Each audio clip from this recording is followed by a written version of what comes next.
We are live. Hello, folks.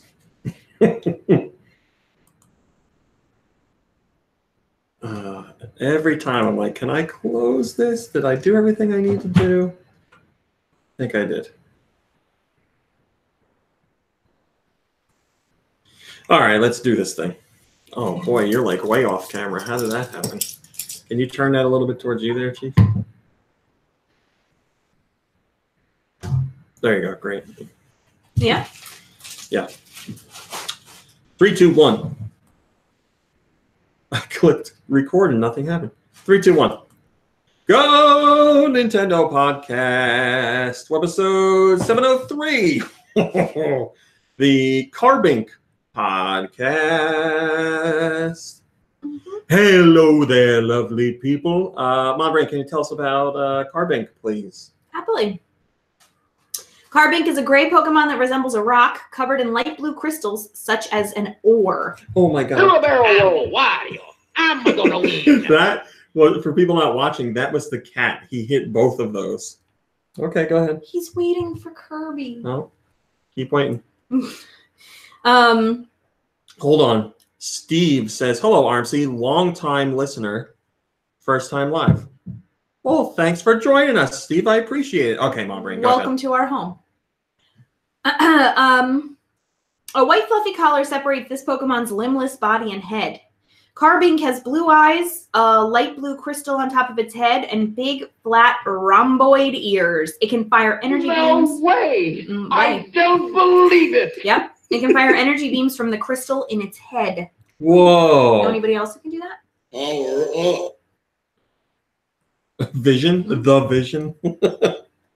Carbink is born from temperatures and pressure underground, and it has slept for millions of years since its birth, like me. Some have been unearthed during cave excavations. Rarely, Carbink will undergo oh, things are moving. A Got a strange refreshed ad. mutation and transform into Diancie. What the heck? In Alola, the main predator of Carbink is Sableye. I love doing the soundboard. Which so glad you don't do it regularly. Which stalks Carbink due to its diet of gemstones. However, Gabite usually takes the Carbink before the Sableye can. What are you saying? I know. Well, you know what they say. Gabite usually takes the Carbink before the Sableye can. They do say that. Carbink is number 703. It's a rock fairy type. Its abilities include clear body. Its hidden ability is sturdy. That's my ability. They're genderless. No way! Way. I don't believe it! They're a foot tall and 12 pounds. That's it. What is a man? I could have said that one too. You could have. Thanks, You Mom didn't. Brain. Thanks for reading us that Pokemon. You're welcome. Kirby is not here, but he is coming, so he will be taking back soundboard duties. But until then, it's all me, baby. Hello to Rocket and Black Husky and Kimmy Newt and Acronado and Cedar and Twisted End and Shillelagh and Swedish Galaxy and Tom from MySpace and Mike Hay and Steve and Drake and Joseph, who it is also his first time making it to a live stream. Welcome. Still Diver, ZX Billy, Retro as Arc Renato. Is that the same person in both chats? Yes, it is. Double chat. And Roth and Nader Die and Super Shano 64. Did I say Swedish Galaxy? I did. Swedish Galaxy again. Anyway. And Massimo. And Massimo, like, is that, I'm going to sound old, is that the clothing? And FNAF. I think they still make stuff at Target. And Mine Without a Cause. Thanks for joining us, everybody. I greatly appreciate it. Hello, It's a Trap. They still make Massimo stuff? Well, everything old is new again. No, I think I'm pretty sure I've seen it at Target. I don't know how recently, but. Why aren't you wearing it? Because I don't really buy a lot You're of a big Massimo fan. I was back in the day. Were you really? Yeah. Hello, Northern Sequence. Someone had a question that I said I would talk about on the podcast. There we go. Mike Hay says, the number of times a year you guys eat food out of the 7-Eleven hot case, asking for a friend. 0. So apparently he does it quite a bit. That is a 0 for me, dog. What I need to know is what is in there. So it'd probably be pizzas, maybe burritos, hot dogs. Those weird hot dog shaped hamburgers. Yes, hamburger tubes. I will never, for the rest of my days, forget. Hi, Robert. When someone mentions the word 7-Eleven, this picture pops into my head when we were in the Outer Banks. First thing in the morning, it's like 7 o'clock. We're in the hotel. It's before we checked into the house. I needed a coffee, and I went into 7-Eleven, and there was a girl in a 7-Eleven in the Outer Banks, so it's like real busy. And the floor is all sticky and nasty, and she's in like shorts and a bikini top and no shoes. Huh? What? Buying some kind of meat from a roller, like for breakfast. And it's just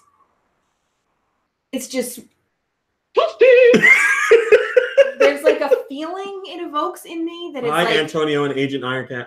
being hungover and like not having slept in, like rock bottom, I guess, is the feeling it evokes in me when I think of that time. 7:30 in the morning. Mike says, sounds like my dream girl. Yeah. Maybe like she had a really, really bad night. And like she got super drunk. She definitely had a bad night. She got super drunk, like lost her shoes somewhere, and she was just wandering around completely out of it. And when she snapped out of it, she was like, oh man, I just need one thing that I like. And she's like, I'm gonna go get one of those 7-Eleven delicious meals, and that'll set things straight. Hello, my 7-Eleven meat. Hello, Chris. Thanks for joining us. I've been there before, and I just feel like I hope in my heart that she like walked into 7-Eleven, saw that meat on the roller, and was like, this is going to turn my day around. This is it. This is what's going to do it. Or maybe she was like, it was a night full of bad decisions. Let's top it off with an equally bad decision. I don't know, but I think I had sympathy diarrhea for her. Mike says, if she ordered a spicy bite with nacho cheese, I may have proposed. Now, it's funny that you bring this up. What is that, a spicy bite? It's another word for spicy butt. No. When you... when you've eaten something particularly rough and your anus is on fire, you go, oh, I got the spicy bites. I don't know what 7-Eleven's meals. Because nacho cheese, I'm not going to say no to. Mike, hey, it's funny you bring this question, because just yesterday in the car, Mom, Brain, and I were talking about the order of, I don't know what you call them, convenience store chains at which you would like to eat food from. And Mom Brain picks Wawa as number 1. I think... I'm 99. Well, I don't know. It's been a long time since I've been to a Sheetz. But when I was in college, there was a Sheetz like 3 seconds down the road, and we were there like probably 5 times a week. Sheetz might beat out Wawa, but we don't have any Sheetz nearby. So like. Hi, Autumnal Blake and Josh. Josh says, Joshua Luigi says, when I was telling someone how terrible my tastes were, I told them I like 7-Eleven pizza. I've never had it. Is that like roller rink pizza? Hey, if you like it, you like it. They have that stuff out all the time. How often do you hear about somebody dying from 7-Eleven food? You don't really hear about it. I don't think I've ever heard that. What food have you heard of people dying from? I'm about to read something to you. Okay. Please don't take it out on this person. Ark Renato says Royal Farms is probably... Oh, no! Stop. It's probably on top. No. Ark, let me tell you the quick story. What rock do you live under? Mom Brain, I said don't do this. With you? Ark. Oh. Just in case you don't know, Mom Brain. I don't want to hear it. Mom Brain once had coffee from Royal Farms, and it was so bad to her that she cried. This is a real story. Josh says Royal Farms sucks. Tom from MySpace says, I ate 7-Eleven cheeseburgers every day for a year because I was working by one. But they have the Fixins bar. You can load it up with pickles or whatever. There you go. That's a good, that's how you make a... Ark says, oh no. Yes, we have not had good experiences with Royal Farms. Their gasoline we have. Gasoline's fine. And I would say the locations are nice looking. Well, the restroom that you used, I've seen some rough Royal Farms restrooms. But you came out of one in particular once and you were like, it smelled like diarrhea and vinegar in there, and I don't want to think about it ever again. Well, see, the thing is, like, that the Royal Farms on that strip, any Royal Farms on that strip, like, that's a very heavily Diarrhea. frequented strip. Yeah. So it's getting more traffic than your average Royal Farms. So. I mean, is there Royal Farms anywhere but that strip? Yeah, they're all over. What do you mean? Starting in like Delaware, right? Like I bet. No, there's a Royal Farms in Jersey. Remember, right before you get out of Jersey. I'm sorry, it's true. Have I tasted Royal Farms gasoline? No, I haven't still, Diver. It probably tastes just like their coffee. I was going to say maybe it'd be better than the coffee. Thanks for bringing up that question. I like good coffee. You know, I'm pretty particular about the coffee I make in my home. But really, I mean, I'll drink. I'm not gonna not go to. We went to Tim Hortons last night and I got a cup of coffee. Was it the best coffee I ever had? No, it was serviceable. Like, not a total like. Now, see, Ark might be onto something here because Ark says their chicken is good. And they've always got, yes. They had all those signs about their chicken, win free chicken for a year. Yeah, so. But it's just that fried chicken's not a food you're eating on a road trip, like as the driver. Yeah, let me stop and stop and get a bite to eat on fried chicken. But you don't have to. It's not just for people who are on the road traveling. You can just go and buy something. Like you're out and you're like, I need milk. We need diapers. I don't feel like making dinner tonight. And go fried to chicken. Farms. Hello, Chase. Chase says, the best part of waking up is gasoline in your cup. I was always going to say chicken in your cup. Chicken well, when Mom, Brandon, and I saw the chicken sign at Royal Farms, as we do every year, it said free chicken. You could win free chicken for a year. I imagined they would give you a live chicken. Be like, here you go. Keep it for a year. And if it's alive by the end, we'll give you, I don't know, more dead chicken. Hello, Lanquin. Thanks for joining us. Yes, this is the Go Convenience Store podcast, Webisode 1. Hi, Kirby. Thanks for joining us. Kirby, what is the number one are over. convenience store you're going to stop at? If you have, like, you're on a road trip and you have your choice of any convenience store. For a snack, she's saying. Well, it's just in general. No, we weren't talking about gasoline. Nobody cares about gasoline. But, the general experience, it's a place you want to stop. I'm really not that picky. Like, Quick Check's fine, Wawa's fine. Perhaps that was the most important part. That is the third time today he's done that. Wow. And he just realized that. That was the cat, everybody. I didn't touch it. So you're a Quick Check, Wawa. Yeah, like I said, as long as the place is clean. You ever been to a Sheetz? I'm sure I have. Like, I remember when I was going to school in Pennsylvania, that's all they had was Sheetz. Yeah. Go in here. I do love a Sheetz. An MTO. I mean, now that Wawa does. Lanquin says good restrooms can be a draw too. Yes. Yeah, that's good very restrooms important. are definitely But important. the problem is sometimes you got to go so bad that you get in there and you're like, this is terrible, but I have to use it. I've waited too long. You gotta go. All right. That's now that we got our usual The only convenience store discussion out of the way. The only thing I don't like about Sheetz is the name. Yeah. That's my favorite part. For one thing, it's spelled wrong, and it does not like accurately describe what it is, what the business is about. Now, when I was a kid and I was racing go-karts with my grandfather, there was a Sheetz that we would stop at to fuel up the truck on our way into the racetrack. And that Sheetz had like Slurpees, like a ton of different Slurpee options. And my grandparents were all about that. I don't know if they're called Slurpees because that's a 7-Eleven thing. They got to be an icy or something. A slushy? Slushy, yes. That's also. I feel like they had their own special, like a Sheetz, blah, blah, blah.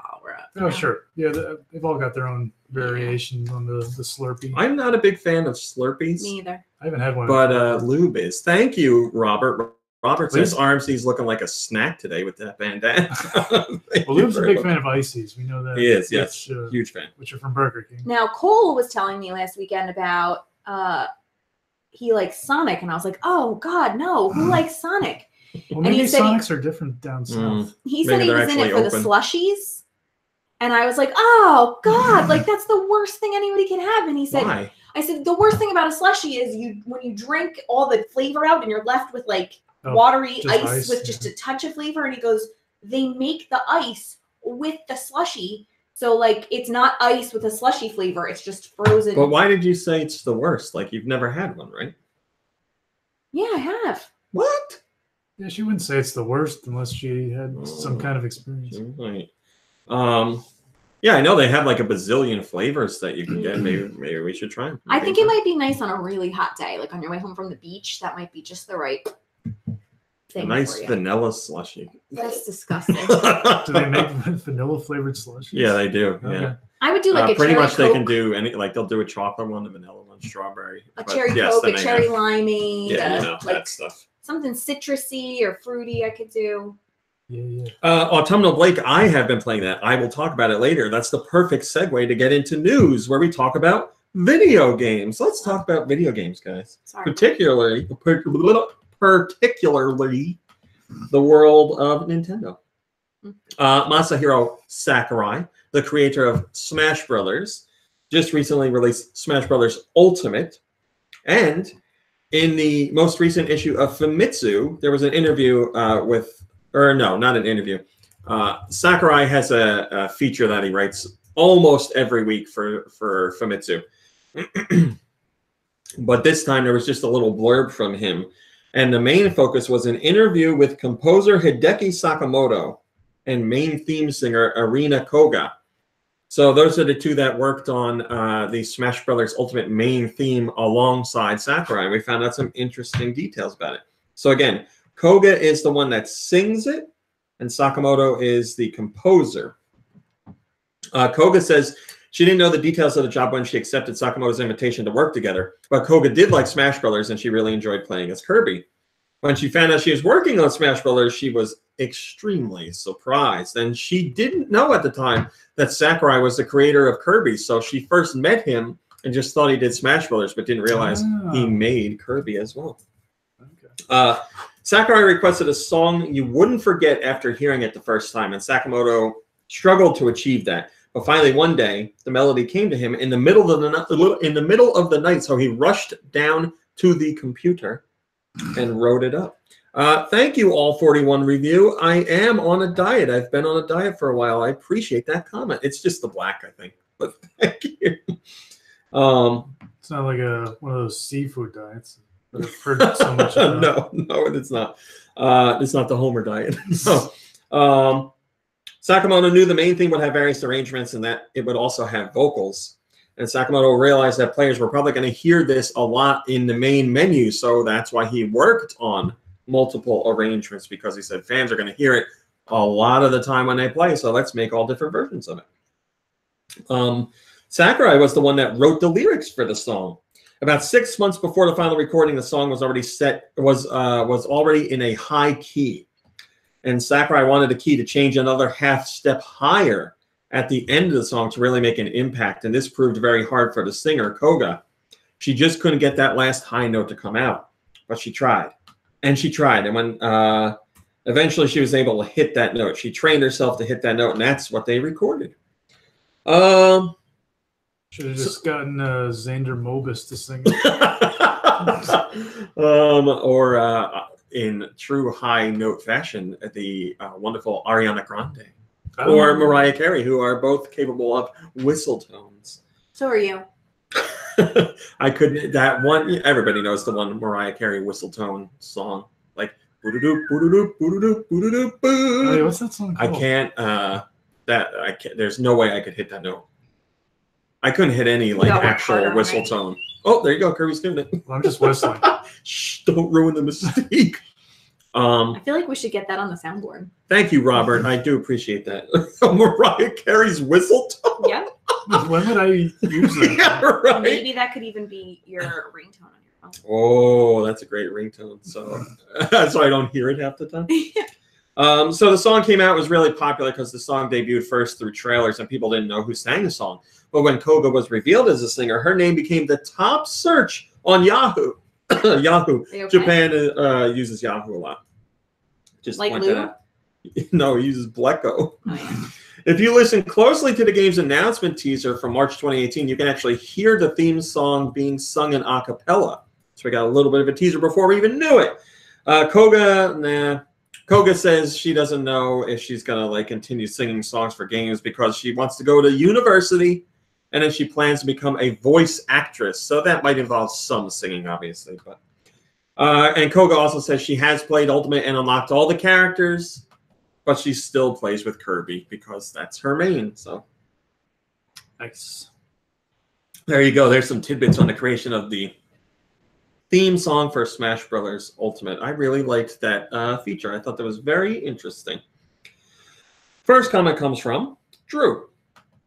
Drew says, I have a strong feeling the lyrics have a lot to do with the death of Iwata and the slow decline of Nintendo's past and the path before them into an uncertain future. I mean, Sakurai usually is pretty forthcoming with information. Perhaps if someone did ask him that in an interview, he would elaborate. I don't know if he'd give full details, but you're probably able to get something out of him. I don't have his phone number, so I can't ask him, or his email. But we have his Twitter. But I don't think he would say anything on there without Nintendo's approval. By the way, speaking of Twitter, thank you very much for all your support on Twitter, not just recently, all the time, but recently, I don't know what's going on. Things are going crazy, and I'm getting like weekly updates on Twitter because they're like, hey, congratulations on this, that, and the other thing. The last week, I didn't look at this week, but the last week we had 3.6 million impressions on our tweets in 7 days, which is bonkers. So thank you very much for the support and all the new followers and everybody coming along. I know our Twitter is crazy because there's like probably over 100 tweets a day easy. So I know it's a lot and it floods your feed. But for those who do follow, thank you. I appreciate it. We have a GDC poll, Game Developers Conference, where they talk to developers about what they're doing with games, what games they're making, what platforms they're making them for, and what platforms they'd like to create for. And we have some very encouraging news. We don't have the total amount of developers that were interviewed about this, but we do have the results of their polls. First question is, which platform was your last game released on? 9% said Switch, with the highest being PlayStation 4 at 24%. But they were asked, which platforms are you currently developing for? And the Switch went up to 18%. Following that, they said, which platform do you plan to release your next title on? The Switch went up again to 22%. And which platform developers are interested in the most at this time? The Switch went up yet again to 45%, being the platform developers are most interested in after PC. PC got 60%. Switch got 45%. Pretty crazy. Obviously, this is not equaling 100% because developers can pick multiple platforms in their response. But yes, Switch got 45% of the responses. And then they asked sales of Switch games this is for sales of Switch games that developers have released on the platform. 24% said Switch sales have been better than the rest of the platforms. 20% said the sales have been the same. 12% said they were slightly lower. And 43% says they don't answer because they haven't released on Switch yet. So overall, very positive results.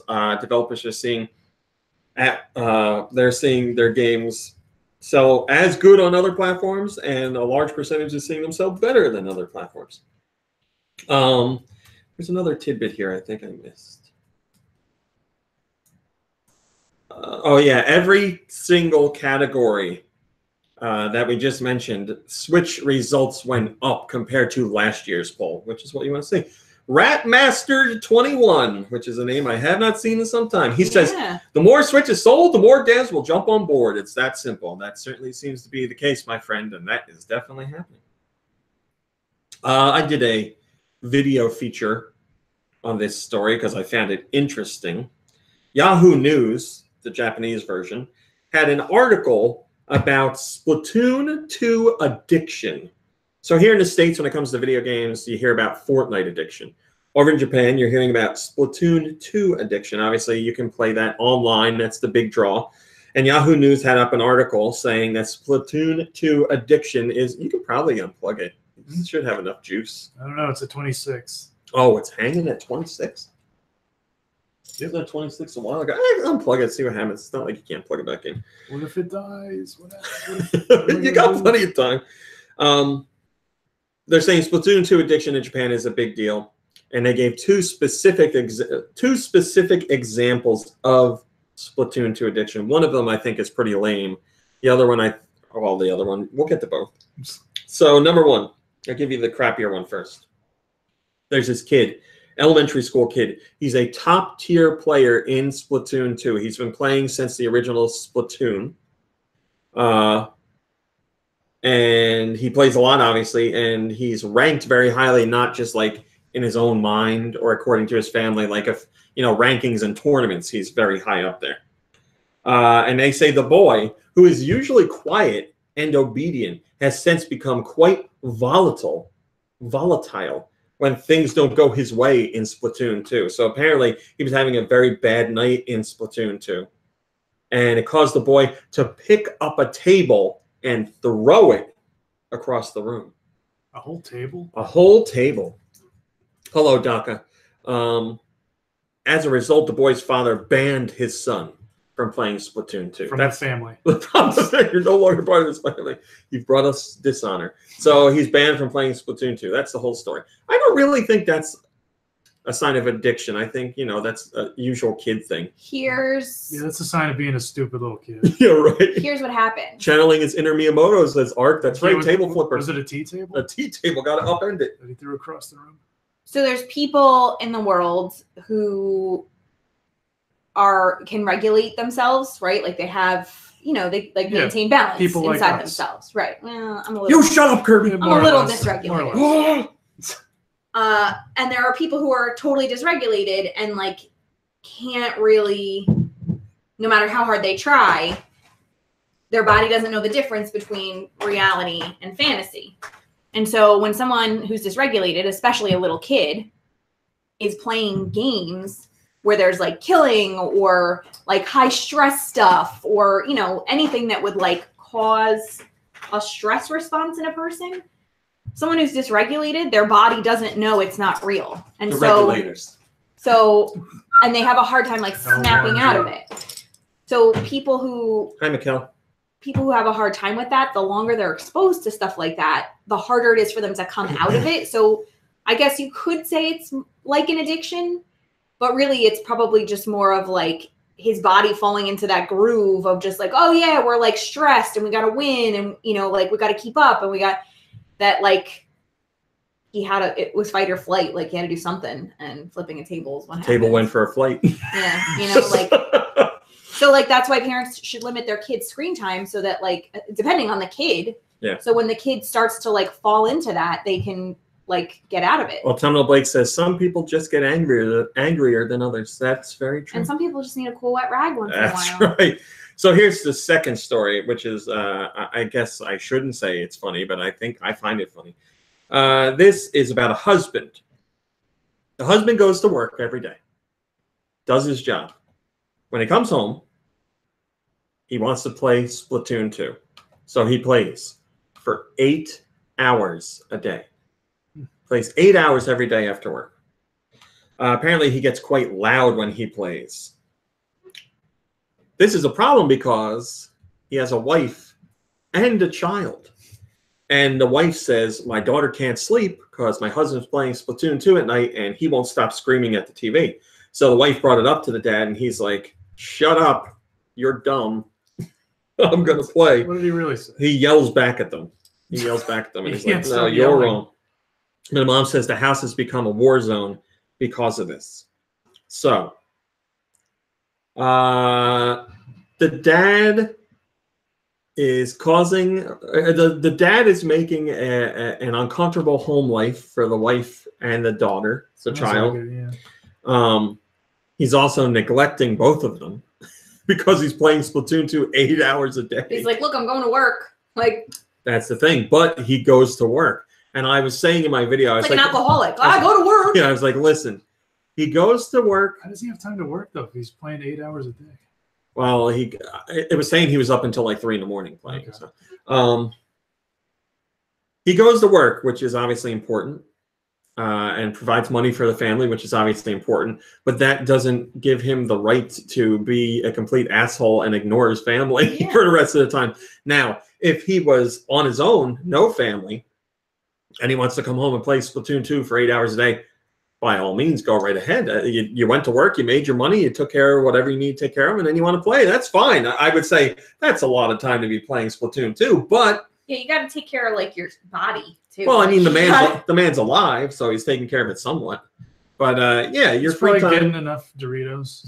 And Mountain Dew. And Mountain Dew. Your free time is your free time. So Your free time is your free time, but the older you get, the less of your free time you get to spend doing fun things, and the more of not your this free guy, time man. you have to spend doing things that need to get done. It's Trap says, sounds like my dad, but instead of Splatoon, he just watched pornography and CNN. What a combination. Did he yell at the TV while watching pornography and CNN? Why is the news on? Where's the naked lady? He should watch that Naked news. that naked news thing. Yeah, then he'd combine both worlds. But then you'd probably not pay attention to one of them, either the woman or the news, right? Man.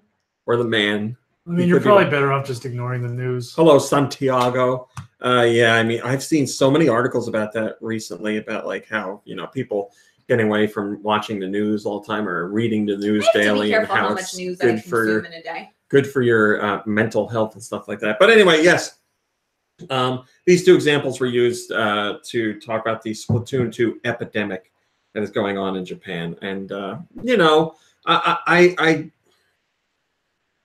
not in any position to say that games are or are not officially addictive. There's been plenty of studies that find both answers. So, but I would say anybody with an addictive personality could certainly find themselves addicted to games, playing a lot of games. But I think that goes for, you know, watching TV or movies or listening to music or anything like that. It's just that this time of year is particular, like where we live, is particularly difficult for that because, like, you know, it's miserable and cold, and I mean, it's not as cold as it is, you know, in the middle of our country. It's right a now, Trap but says this was back in the 90s, so internet porn was a bit harder to get a hold of. He's talking about VHS tapes. There you go. Dirty Sherry. Char says, I just finished reading a book about behavioral addictions, and then these stories pop up. Isn't it crazy when stuff like that happens? Yeah. I've had that kind of thing going on a lot lately. You want to talk behavior? I'm your girl. Tanuki Trooper says, this is the top-rated comment, says, game addiction is a real problem, but journalists always seem to want to point fingers at popular titles, which makes their articles read like petty vendettas rather than creating awareness of a serious issue. They are saying it's Splatoon's fault for their behavior and not that these people need help. That's not the way to do it. Well, I would say that's very well said, my friend. Like I said, I know I've seen and posted results of surveys and polls and studies about game addiction, and there's been, you know, both sides to the argument. But yeah, I definitely think there are people who can become addicted to video games. I didn't realize, but it's not the fault of the game. Excuse me. Hi, sir. I didn't realize Splatoon 2 is so popular. Splatoon 2 is popular all around the world, but Japan is like very crazy about it. Yeah, that's why they get all the fun stuff that I want that we don't get. I feel like that could be a little insidious too, because it's like a Nintendo title and there's not like guns. And so like the premise of it is like, oh yeah, that's a nice game for you to play. You're painting the town. You're like, yeah. So like you would be more inclined to not worry so much about how much time your kid was spending playing a game like that. I was saying they just had another Splatoon 2 concert, one of those real life concerts in Japan. And hello, Tony. I wish they would do that here because I love the music in Splatoon, and Nintendo obviously put a lot of focus on the music in Splatoon. They have fake bands in the game that make the music, and they have whole backstories and everything, which I really like. But yeah, the soundtracks are so good too. I really don't think if they had a concert here, it would have any trouble selling out as long as they did it in New York or California. Yeah, I really don't think there would be a problem with it selling out. But we don't have any, unfortunately. Brian, can you turn the camera a little towards you? I guess. Can you pull up a little closer? Let's do that. Didn't you just turn it the other way? There you go. That's great. An analyst says that the Switch first-party lineup for 2019 is strong and varied, and there's a few big third-party surprises coming. This is Daniel Ahmad, who is a fan of the site, and he follows on Twitter. I've known him for a long time. But he's not just some guy. He's an analyst at Nico Partners. And he had this to say about the Switch. First quarter is certainly a bit light, but we'll get release dates and news for other titles in 2019 fairly soon. Nintendo first-party lineup for 2019 is fairly strong and also a bit varied, which is good to see. It's just Nintendo will require all of them to be received well because first-party titles are one of the main drivers for the Switch at the moment. Oh, that's obviously always the goal for Nintendo.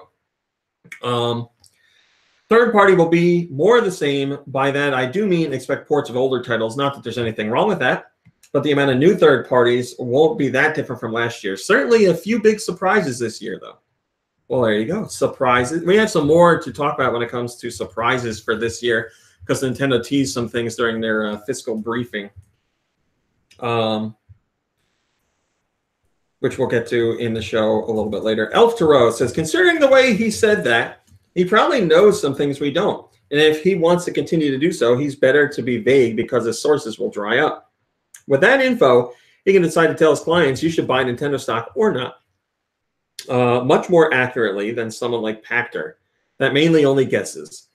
He still says this because it shows that he knows more, and that may bring new clients. I mean, I wouldn't worry about his validity or trustworthiness because, like I said, I can vouch for Daniel. He's done fantastic analysis over the years and continues to provide it. So I certainly think what he has to say is trustworthy.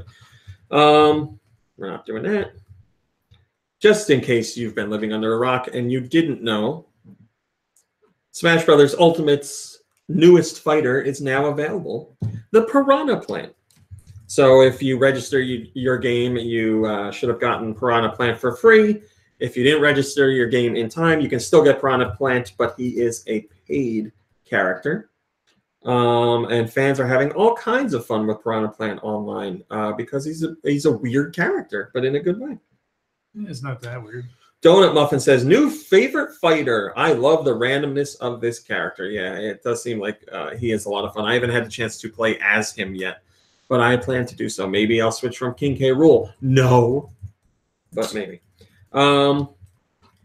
This was accidentally revealed earlier in the week and then confirmed like a day or two later.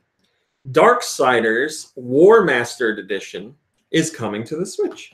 Kirby, you have played the original Darksiders, correct? Yes, and some of the second one. I never finished the Darksiders 2, but yeah, I enjoyed the first one.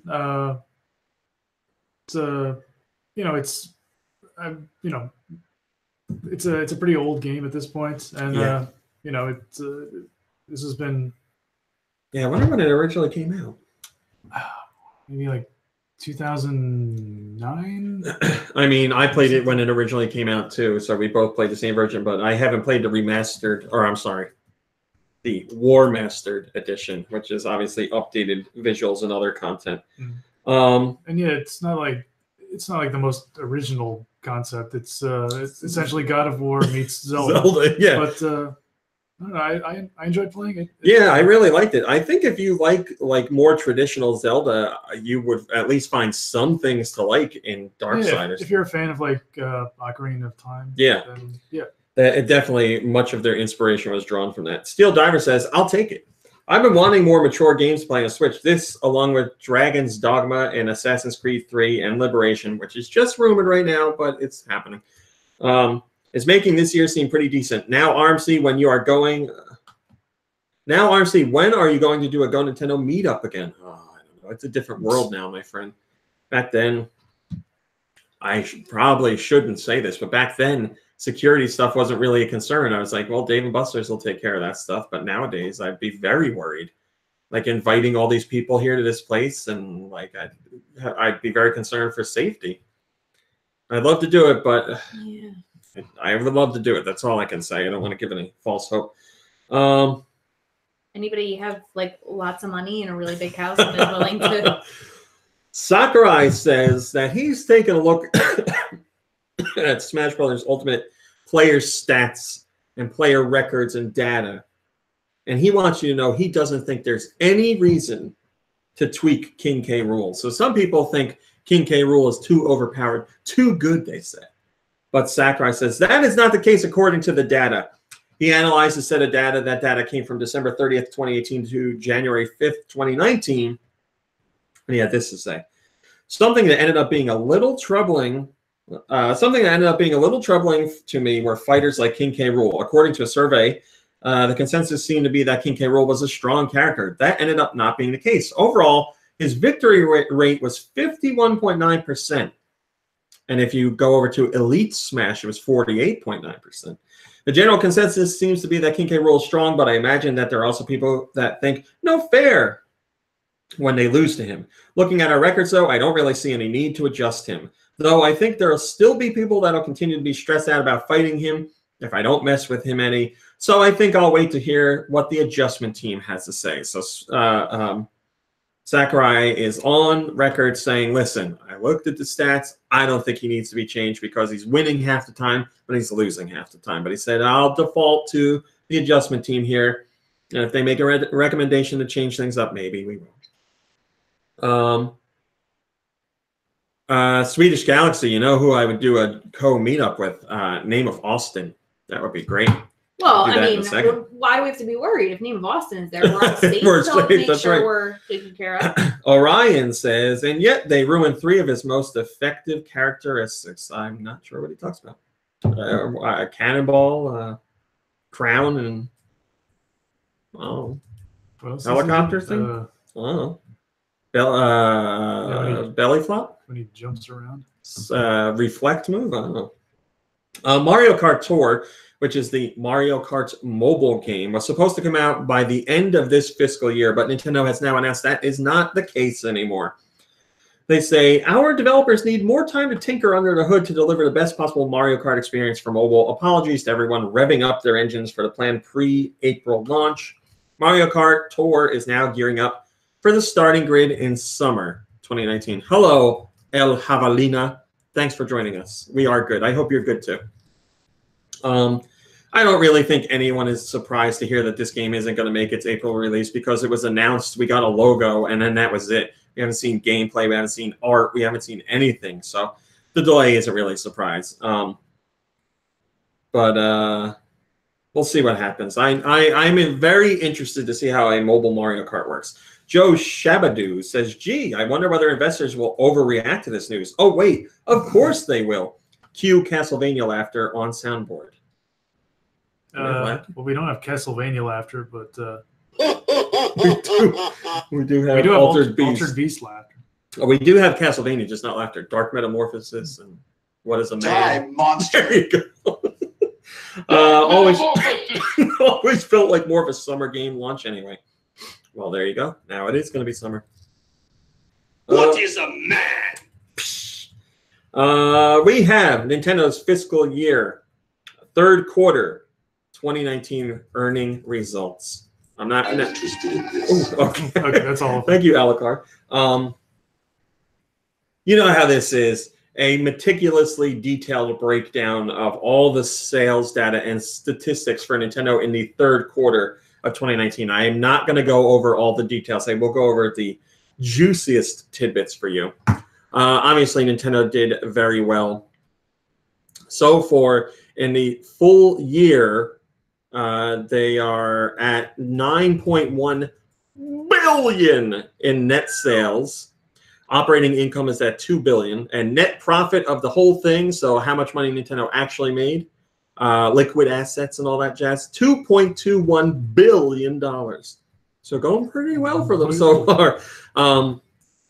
The Switch sold just shy of 10 million units in this quarter, and the Switch sold 52 million units of software in this quarter. So life-to-date sales for the Switch currently are at 32 million. 32 million Switch owners out there. Now, again, I need to point this out because some outlets get it incorrect. Although I did see others specifically point this out, so I am happy that word's getting out there. Nintendo says shipped in their reports, and everybody's like, that's how many are at retailers, but that's not how many are sold. Nintendo doesn't mean shipped to retailers. They mean shipped out to customers overall. So the number for Switches sold is 32.27 million. So there are more out there on store shelves. We don't know what that number is. We've been talking about this for a long time now. We said Nintendo's original projection for this fiscal year was 20 million units 20 million Switch units sold. They have finally lowered that estimate to 17 million. And they've said from day one that was a very bold prediction. Now they're lowering it. The thing is, many people think that 17 million is too low. And there were older podcasts, I don't remember which ones, where I was thinking 15 to 20 million was what was going to happen somewhere in there. Hello, Joe. Hello, Joe. And I think I might have said 17 or 18, somewhere around there. So I'm right on the money. Obviously, Nintendo plays the analysts a bit because they know how they react. So they gave the higher number. They obviously, some part of them expected to be able to hit that. They're not going to hit that. So they went lower this time because when they do come out with their next quarter results, they can say they beat their estimates, which always plays well with analysts and investors. But to point this out, 17 million that's 17 million for the full year that they're aiming for. So far they're at 14.5 million. So they're going to hit 17 million, no problem. The thing to point out here is if they just make 17 and that's it, in no way, shape, or form is that a bad number. No way that you look at it, as long as you follow the game industry. That puts it above what the PS4 did in its at the same time in its lifespan, and that keeps it on track with the Wii. So unless you consider the PS4 or the Wii to be failures, then I don't know what to tell you. The system's doing extremely well. So, But what you're saying Nintendo's is that doomed. Nintendo's doomed. Yeah, that's as soon as the information came out, I was like, well, I know what headline some outlets are going to go with. Nintendo lowers estimates for fiscal year, and of course, that's what some of them did. They didn't talk about the record-breaking amount of revenue they did. They didn't talk about Switch software sales beating estimates. They didn't talk about Nintendo raising their own estimate for Switch software sales. Nintendo's estimate for the fiscal year was 100 million Switch software units sold, and they are at 94.6 million for the year so far. So they upped their expectations to 110 million. They added 10 million onto it, but nobody talks about that. Yeah, I saw that Steel Diver. There was there was an article, I forget who wrote it, but the headline was like, Nintendo turns to other avenues to supplant failing Switch sales. And I was like, how do you read the data and come up with that? Hello, John. And I read later on in the article, and they said one of the big games on the Switch this past year was Super Mario Brothers Ultimate. And I was like, well, that's all I needed to know. The person that's writing this article doesn't have any idea what's going on with the system because that's not a game that exists. So anyway, they're currently at 32 million sold worldwide. 163 million units of software sold worldwide. That's for life to date. 3DS sold 1.3 million units this quarter. So far, it sold 2.3 million units this fiscal year, 4.8 million units of software in the quarter, and 11 million units fiscal year. Life to date, hardware sales for the 3DS are at 75 million, basically. We don't need to talk about that. We do have our updated million sellers list, and we got some new ones in here, babies. Here are your million sellers as of right now. We'll start from lowest and go to highest. Donkey Kong Country Tropical Freeze has far outsold the Wii U version. It's now at 2 million sold. Mario Tennis Aces is at 2.5 million sold. Mario Kart 8 Deluxe. I thought these were in order, but they're not. Mario Kart 8 Deluxe continues to be an insane seller for the Switch. It is the highest selling Switch game out of all Switch games. Not the fastest selling, but the highest. It's got long tail sales, or evergreen, as Nintendo likes to say. It's at 15 million units sold. So think about that. There's 32 million Switch owners and 15 million units of Mario Kart 8 Deluxe sold. So almost one copy for every 2 consoles. Breath of the Wild is at 11.6 million units sold, but that's only on Switch. That doesn't include the Wii U. With the Wii U, it's around 13 million, I think, or 13.5. Super Mario Odyssey has broken a record. Super Mario Odyssey is now the best-selling 3D Mario game ever.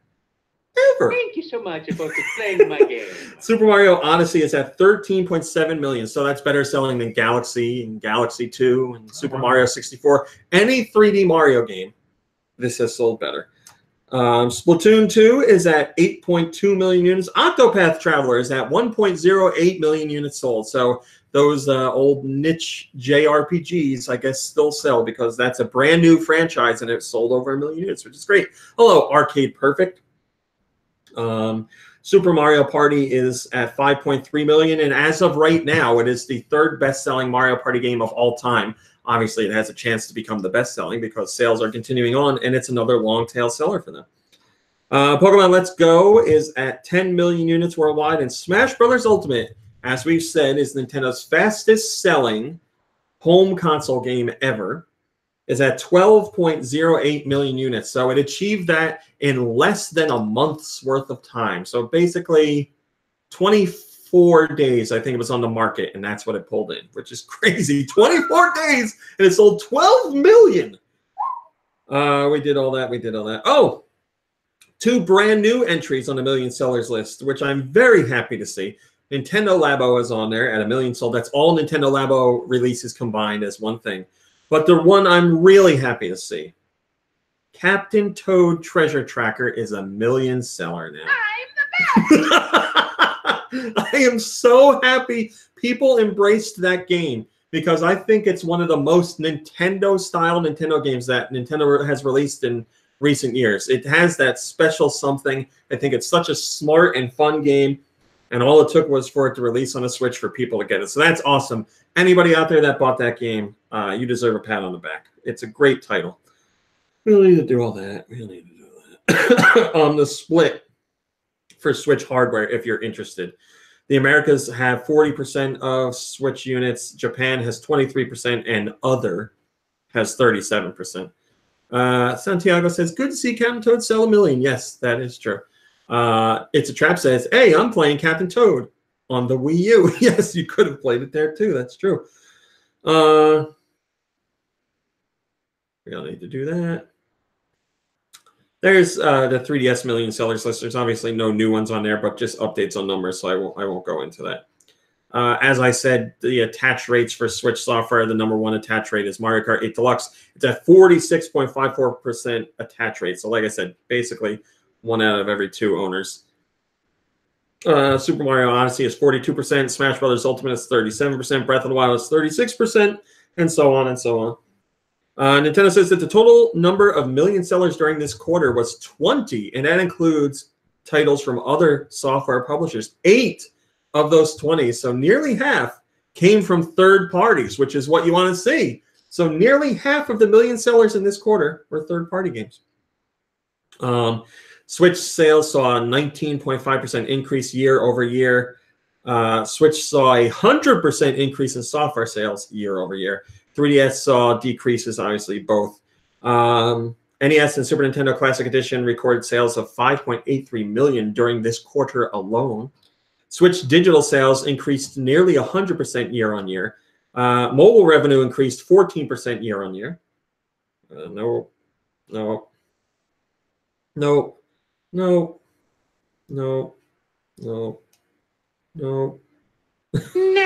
it was coming. Were you like setting me up for that? No, it's just that all the stuff that I was rattling off while I was going through sales units is what I have written here. I was just remembering it off the top of my head. There you go. So yeah, again, if you're willing to look at the numbers, you see Nintendo had a fantastic quarter and an already fantastic year for them. The only negative here is that Nintendo downgraded their make-believe number to a different make-believe number. It's the only thing that happened. So that's the only bad thing that happened.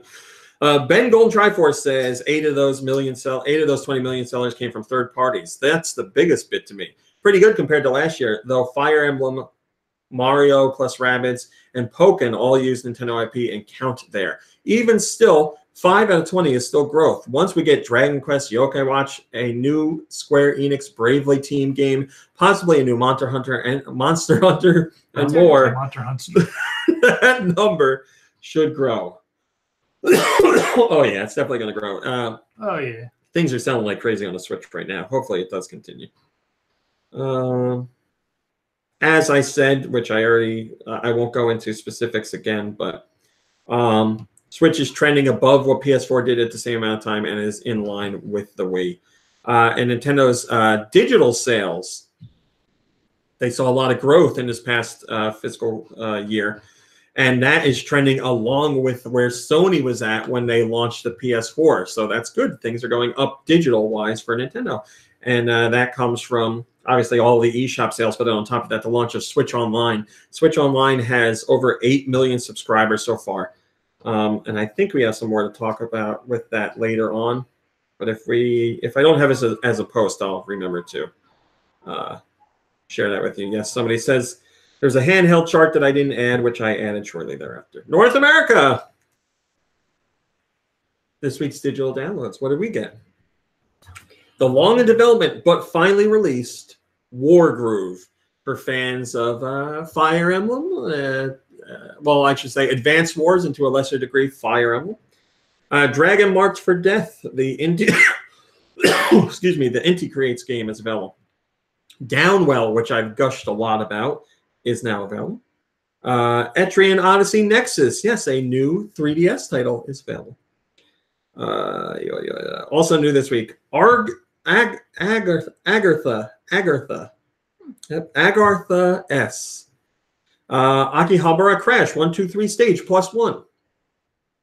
Earhart Tales of Broken Wings. Arcade Archives Bomb Jack. Avenger Bird. Bad North got a demo. Oh, that demo's available tomorrow. Not out yet. Balance Blocks. Bleep Bloop. Ooh. Bomb Fest. Chrono Clash. My brain, listen up. Egg. The Platform Puker. Yeah. It's about a little boy that pukes. I guess he ate bad eggs. I mean, that's just, I know he pukes. I've seen the screenshots. Farm Together, Fishing Star World Tour. If you're into fishing games, I heard this game is actually really good. Forgotten Tales, Day of the Dead. Gabuchi.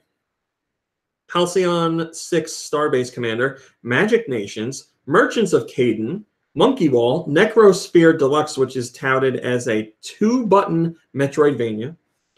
New Star Manager, which is soccer-related. Onigiri, which is a free-to-play game. Paladin, Perry Pig Jump, Pixel Colors, Planetarian, Robothorium, Smugglecraft, Stray Cat Doors, which is a terrible localized name. Tangle Deep, The Book of Unwritten Tales 2 comes out February 5th. The Path of Modus has a demo and the full game on February 5th. Thea, The Awakening is now available. Zombie Night Terror and Zombie Panic in Wonderland DX, a port of the 3DS game. So there you go. There's your North American downloads, and I definitely think there's a couple in there that people are going to be very happy with. Steel Diver says, nothing good this week. Am I the only one who thinks 3D is better than 2D? Not a fan of nostalgic 2D indies, other than a couple good ones like VVVVVV and Poop Shower 2076. That's my username out there. Now, when are you going to do a Patreon, Raw Meat? I'd be interested in an exclusive web show where you talk politics. Yeah, that will never happen. I definitely keep up with news and politics every night, and I will never talk about it. I would never, ever do that. So wait, is that... I'm starting 2 new podcasts, one about politics and one about religion. Yeah. Yes? Is that Poop Shower game real? No. Steel Diver is in the comments or in the chat right now. I'll let him. He says, "Sorry, I made a typo." I think he was just saying all 2D games are bad. That's what he's getting at. Although Poop Shower sounds pretty good.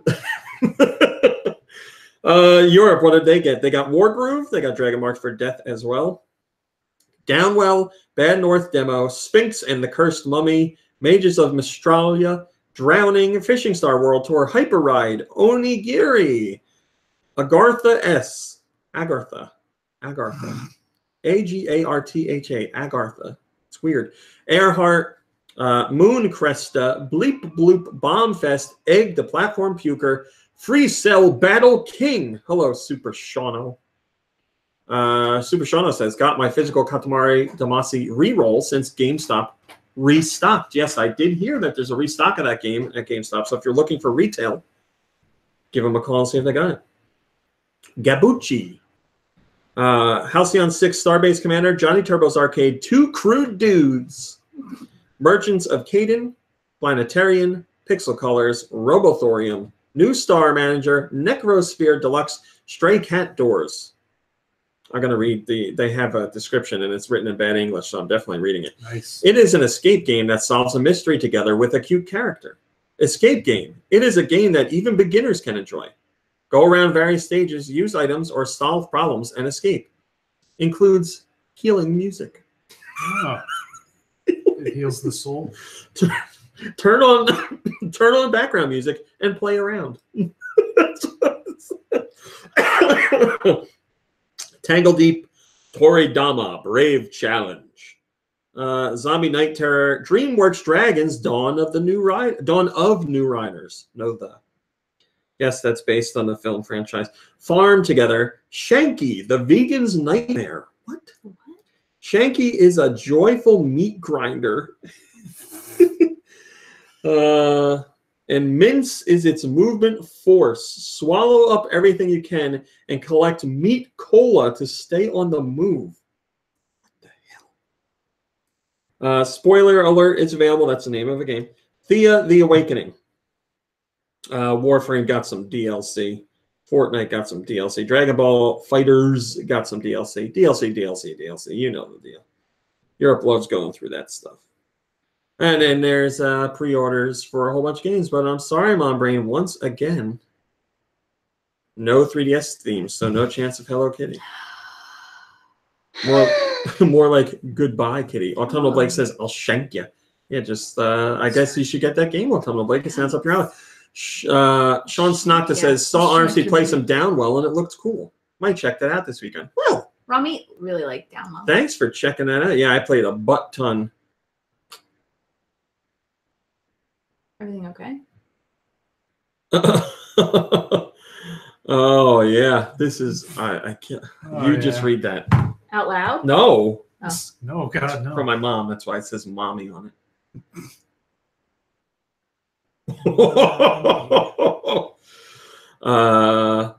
As you guys know, as some of you guys know, my parents moved and they are at their new place, and let us just say, things are not going well. Oh, no.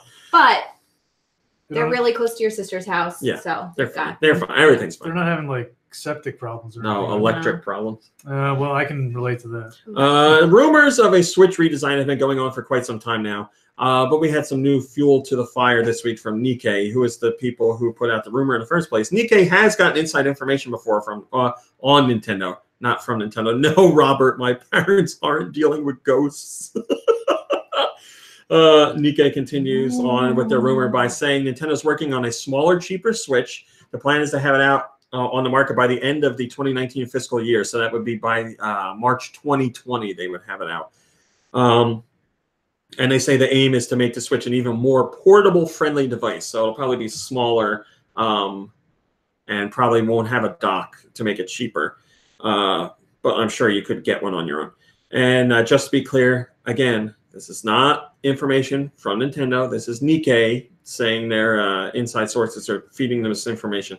Shillelagh says, yeah, I read that earlier. I think Nintendo should be going in the opposite direction. Make a docked, proper powered console with proper controllers and a few other beneficial features. There's so many different rumors every couple of days. You don't know what's credible. I mean, like, I don't think they want to make a proper powered console and supplant the people that have bought the Switch already. That doesn't make a lot of sense. If they're going to do something like that, that'll be later in the system's lifespan, not the first redesign. Here's an analyst that shows why we make fun of analysts. Or people, I should say, people have a bad opinion of analysts. Because they're all frauds. This analyst, who we don't even have a name for, we just know that he works for Asymmetric Advisors. He saw the results from Nintendo's fiscal quarter that I just went through. Mm-hmm. I don't know how much of it he read. But here's what he said. Nintendo's results were worse than what we expected. And sales aren't as strong as they should be in the second year. Huge failure. That's what he says. Huge failure. I don't know how you're an analyst when your job is to analyze data and come to a conclusion. And he supposedly, if I'm giving him the benefit of the doubt, read all the data that Nintendo put out and came to the conclusion that it's a huge failure when it's trending above the PS4 and in line with the Wii. How is that a huge failure? So Nintendo's president heard this comment and showed unbelievable restraint in his response. Mr. Furukawa says, I'm not sure why Switch is not shipping, but we will look back at what happened and make good use of the next financial quarter. Don't be too worried. We're in the midst of establishing the foundation of the Switch business. There's still room for us to increase marketing in the next a very diplomatic answer there when you know, like, unnecessarily diplomatic. he went back to like all the other Nintendo employees and higher ups and was like, "What the hell's up with this guy?"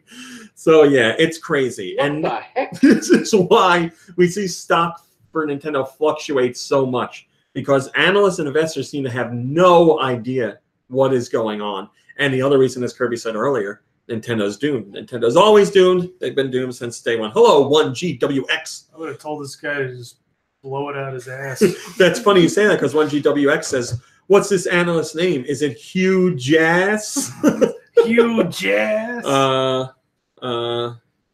Sean Snug that says, "The analyst sounds like a few of the people around here, to be honest," meaning on GoNintendo. Link Triforce says, "Wow, Furukawa is too polite. I'd love to actually see Reggie do a double or quadruple take when on you this said guy." president, I was hoping it was Reggie. No, Reggie would have still been nice in his comment. He'd be like, "Well, you see, the thing is..." Well, the thing is, I'm going to break your legs. So yeah, I mean, that's the perfect example of how analysts unfortunately seem to react usually. There's two analysts that are like Daniel, like I said earlier, and MPD's Matt Piscatelli. He's not really an analyst as far as like on that intricate of a level, but he follows the game industry and reports on their data, so he does analysis of the numbers. He's a good one to pay attention to. Hello, Giant Reggie. Giant Reggie says, "I wouldn't have stood for those comments." So I guess Giant Reggie is actually a real-life bigger version of Reggie. Is that possible? So yeah, he's the one that continued to work at Pizza Hut and only ate Bigfoot pizzas. Yeah, I was going to say, Giant Reggie must have a pretty big foot. Oh! For those who don't know, Reggie worked at Pizza Hut before Nintendo, and he is the creator of the Bigfoot pizza, if you remember what that is, which was basically a Reggie-sized pizza. Yeah, gigantic square pizza. I wonder how many calories are in a Bigfoot. I don't remember how big I remember I've gotten them before. Really? Oh, For like parties, yeah, because they were huge. It was, I want to say it was the size of 2 pizza boxes. Like it was pretty big. It was big. I don't know. I don't remember the exact measure. But the pizza was obviously cut in weird like strips and stuff, because you can't cut it like What a a pizza. bummer! You don't get crust on everyone. That is no, I think you did, because they were all. It was just like a rectangle, so it was just down the middle, and then so each piece had a little crust on it. Yeah. But it wasn't like regular So pizza it's like a crust. breadstick shape. You got it. Now you're on the trolley.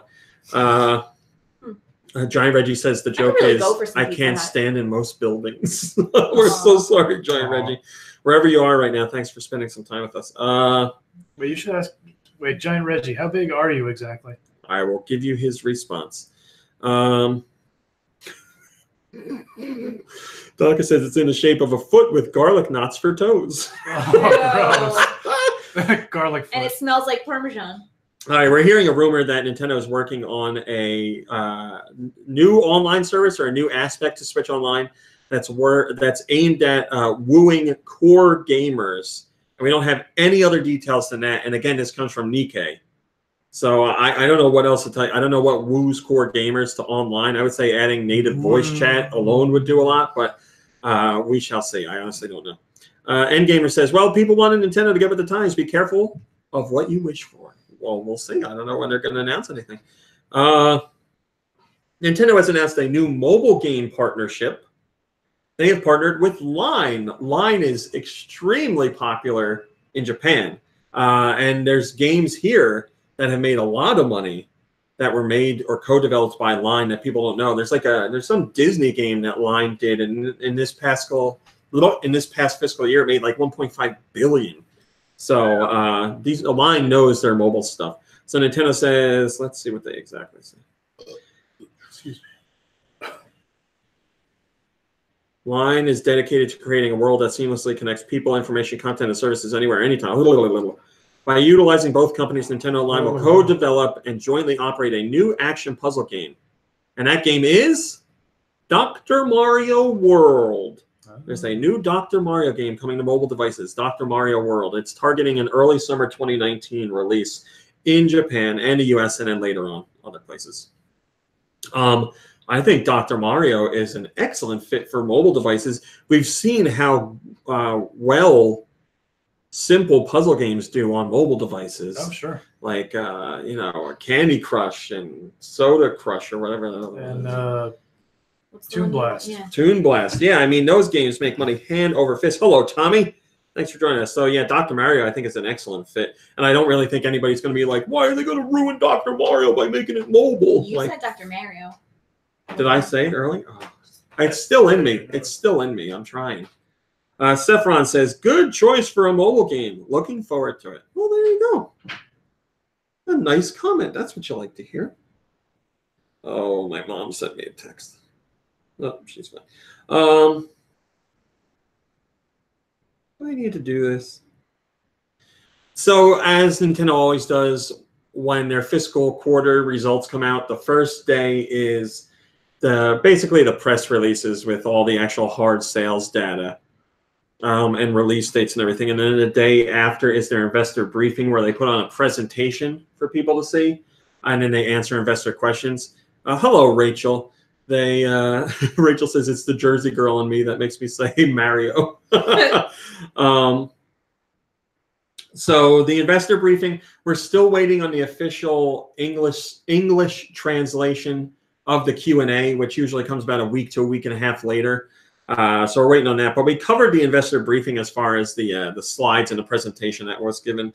There wasn't really anything in there like super important that's worth talking about, but you can go through and check that out on your own time. I will give you the most important details that came from that. First off, Nintendo has announced they're opening Nintendo Tokyo, which is the first official Nintendo store in Japan. So we have Nintendo NY here, and now we're getting a new one, Nintendo Tokyo. That's going to open at the Shibuya Parco, which is a new building complex that's being made, which is scheduled to open fall of 2019. And the store's opening is planned to coincide with the opening of Shibuya Parco. Obviously, it's going to sell Nintendo products, video games, merchandise, and all that. But they're also going to use it for demo opportunities, for special events and stuff like that. So just like they do here at Nintendo NY. It's great to see that they are expanding that. I know a lot of people want one on the West Coast, and rumor is they are doing that. But at least now, for sure, we know they are expanding. Oh, God, I just touched my glasses right on them. Oh. Can you get me this rag, please? Mr. Life says, I'm still hoping that they will... you used to make fun of me for telling you not to touch my They glasses. will still bring a Nintendo store to the West Coast soon. See, there you go. Somebody else. Shibuya roll call, says Autumnal Blake. Shibuya roll call. My name is Raw. I like to eat... I don't know. Come on. Saturday Night Live. Nope. Will Ferrell, what's her face? Doing the old the Spartans cheerleaders, yeah. Mm. Oh, Cha-Cha Bucci is what they used to say. Come on, Mom. Is that Sherry O'Terry? Sherry O'Terry. Sherry O'Terry. Yes, it is. Thank you, Autumnal Blake. He says I nailed it, except I couldn't think of a rhyme. And when I don't, I bite your feet. Okay. Sound like a cat now. Nintendo said that their 3 pillars of business are integrated hardware and software, mobile, and I think they said Switch Online, to tell you the truth. No, that can't be true. Dedicated video game business, mobile, and IP expansion. That's it. So again, people, I get so tired of this stuff. Nintendo's president said a comment about how it's important for Nintendo to expand the reach of their IP. So they're looking to other areas to do that, like movies, like theme parks, like other merchandise options. Some people took that comment and posted articles, and they were like, Nintendo's leaving the video game business. They're not going to develop consoles anymore. I saw articles from reputable, or who I thought to be reputable sources, saying that. And I'm like, how do you read this comment and think that? Well, maybe they don't think that. They just like want people. Yeah, right. They just want, yeah. That is unfortunately true. So Nintendo very clearly has said that is not the case. Their president says the first part of our business is the dedicated video game platform business. Nintendo's core business will continue to be the integrated hardware, software, video game platform business to constantly create fresh surprises, never forgetting the spirit of originality based on the belief that the value of entertainment lies in uniqueness. And our goal is for consumers to experience the kinds of Nintendo entertainment made uniquely possible on dedicated video game platforms and keep them playing and enjoying. You cannot get a more definitive statement than that. If anyone anywhere is saying that Nintendo has said they're leaving the traditional game business, that's the article to point them to. Sokar says that Image is giving signs that they are planning to port GameCube and GBA games on Switch or Classic Editions confirmed. They had a slide in there that showed like their history of how they've innovated over the years. And yes, the GBA and the GameCube are in there, but no, that's not what that means, although that is, it shows their interest in connectivity and stuff like that. Rachel says, for some reason, Armsy's mustache movement when he talks reminds me of Merlin in Disney's Sword in the Stone. I could see that. Well, I don't see it, but I can understand what you're saying. Switch Online is 8 million accounts, over 8 million accounts, which I already said, and they're looking to add more features. They didn't say exactly what. Here's the stuff I was talking about very early in the show. Nintendo has teased unannounced Switch games. Surprise, they're making games we don't know about. That's what Nintendo's always doing. But here's what they said. Nintendo is preparing an unannounced title for Switch in the next fiscal year. So that starts April 1st. And this game will be one that fans would be delighted to know about.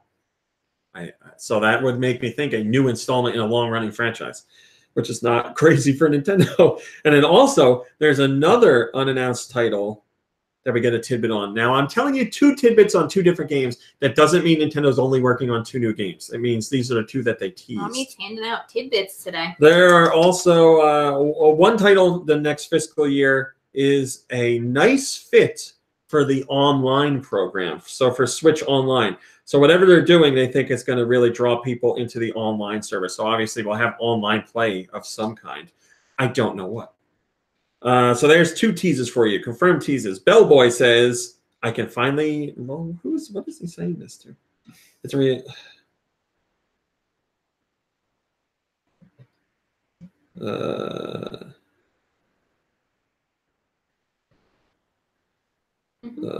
Yes. It's a reply to another comment. But sorry, Mario. It's a whole thing, though. Autumnal Blake, who's in the chat, but says in the comments, I'm intrigued. It may be a while, as it's the financial year and not the real one. My predictions, assuming they are part of the existing franchises, the game to delay fans will be Star Fox something, a sequel to 64, Mother 3, or F-Zero game tailored to Switch Online. Tailored to Switch Online, yeah. What? Tailored to Switch Online. Oh, he says, or F-Zero. Then there's no period. The next line is a game tailored to Switch Online, Star Fox Grand Prix, or a co-op Zelda. Oh, I think those are some good guesses. I would love a co-op Zelda for online. That'd be a lot of fun. I love the co-op Zelda games. Hey, Mom Brain. Yeah. Tell this one to Miss Sarah because it's about the UK. Okay. We have the top 10 software sales in the UK for January 2019. Okay. Starting with number 10, Grand Theft Auto 5, for Forza Horizon 4, Battlefield 5. Number 7 out of the top 10, Mario Kart 8 Deluxe, still in the top 10. Smash Brothers Ultimate is number 6, then Call of Duty.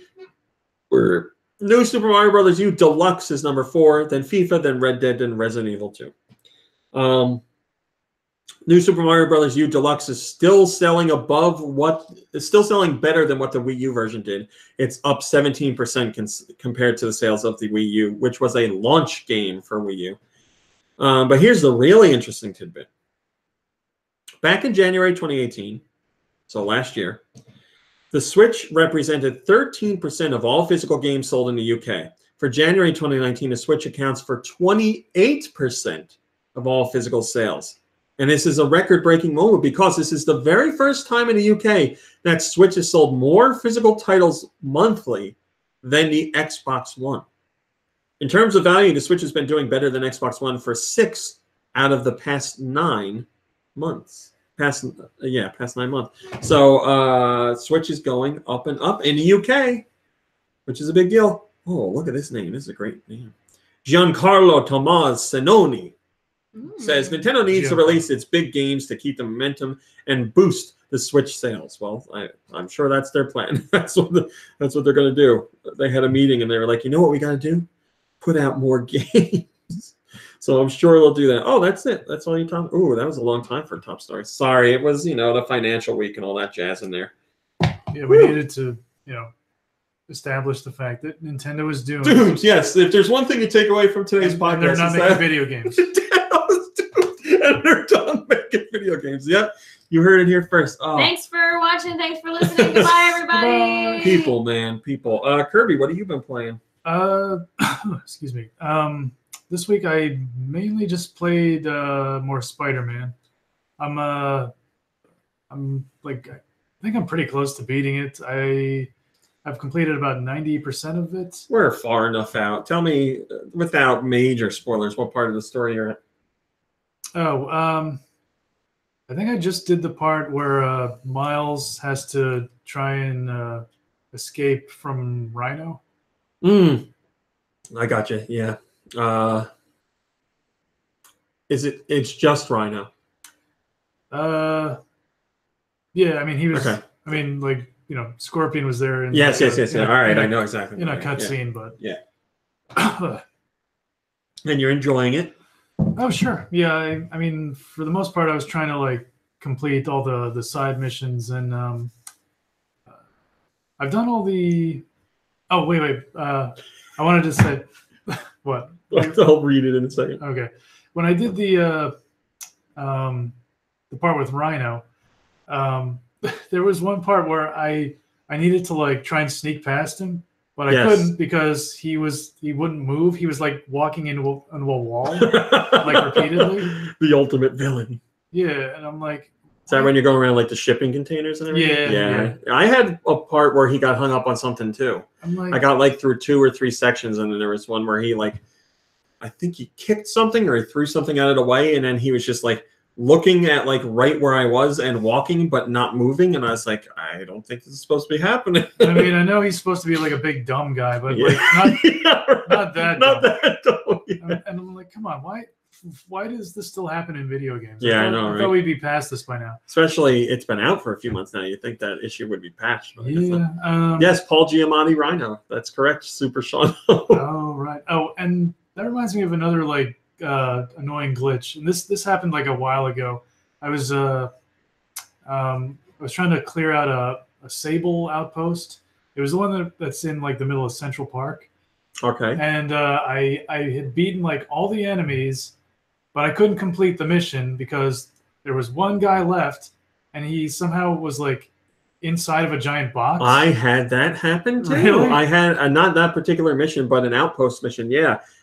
I thought I was done, and there was one guy who was inside the wall of a building you couldn't get in. Yeah. And my God.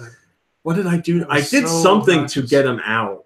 I was trying to maybe shoot some webbing at him, but I couldn't reach him. I think I did something oh, you know what I did? I kept doing the ground pound.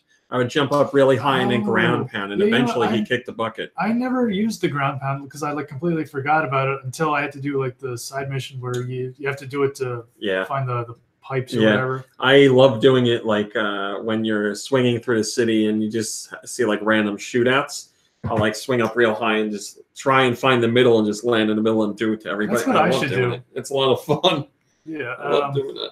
Yeah, there's a lot of stuff that I haven't taken advantage of. It's a lot in it. Oh yeah, moveset. Yeah, there's stuff that I learned about and forgot 5 minutes later. Yeah, well, not just that, but also the gadgets and the suit mods and all that stuff. Yeah, I have gone long stretches where I was oh, I forgot to upgrade any of this. I didn't do anything. Yeah, well, I'll just stick to a couple of a couple of things that I'll use regularly, but.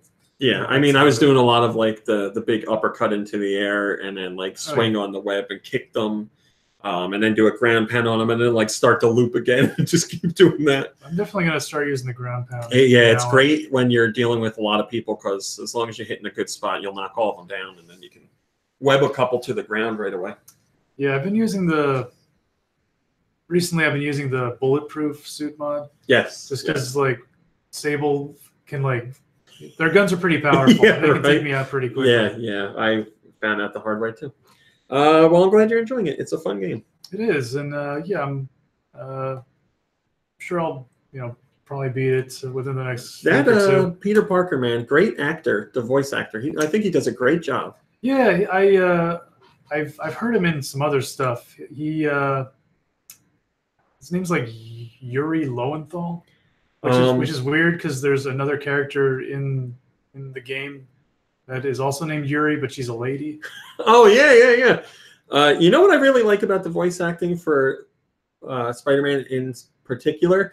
They made a point that if you're swinging around and you're taking a phone call or whatever, he's like breathing heavily while he's doing it. There's 2 different versions of the line recording. So if you're standing still and taking a phone call, he's not out of breath. Oh, I never. But if you're swinging around while he's taking a call, he reads the lines differently. And I was like, man, that's really impressive. Okay, I never even noticed that. Yeah, next time you got a call, before he answers, hit the ground, and he'll have a much different cadence to his speech. I was really impressed with that. The thing I was laughing at. Yes. Daka says when I asked you what you've been playing, he says Kirby's been playing Splatoon 8 hours a day after work and yelling at his family. Flipping table. That's it. Is that all you've been playing? That's it. Yeah. Mom Brain, what have you been playing? I haven't played anything, but I've been reading some comic books. Well, I mean, if you want to talk about it, go ahead. No, I don't need to talk about it. Oh, that's it? That's what I've been doing. I was going to mention it a little bit. I finished watching all of the Marvel movies. And then I've been You could say that they were life-changing for you.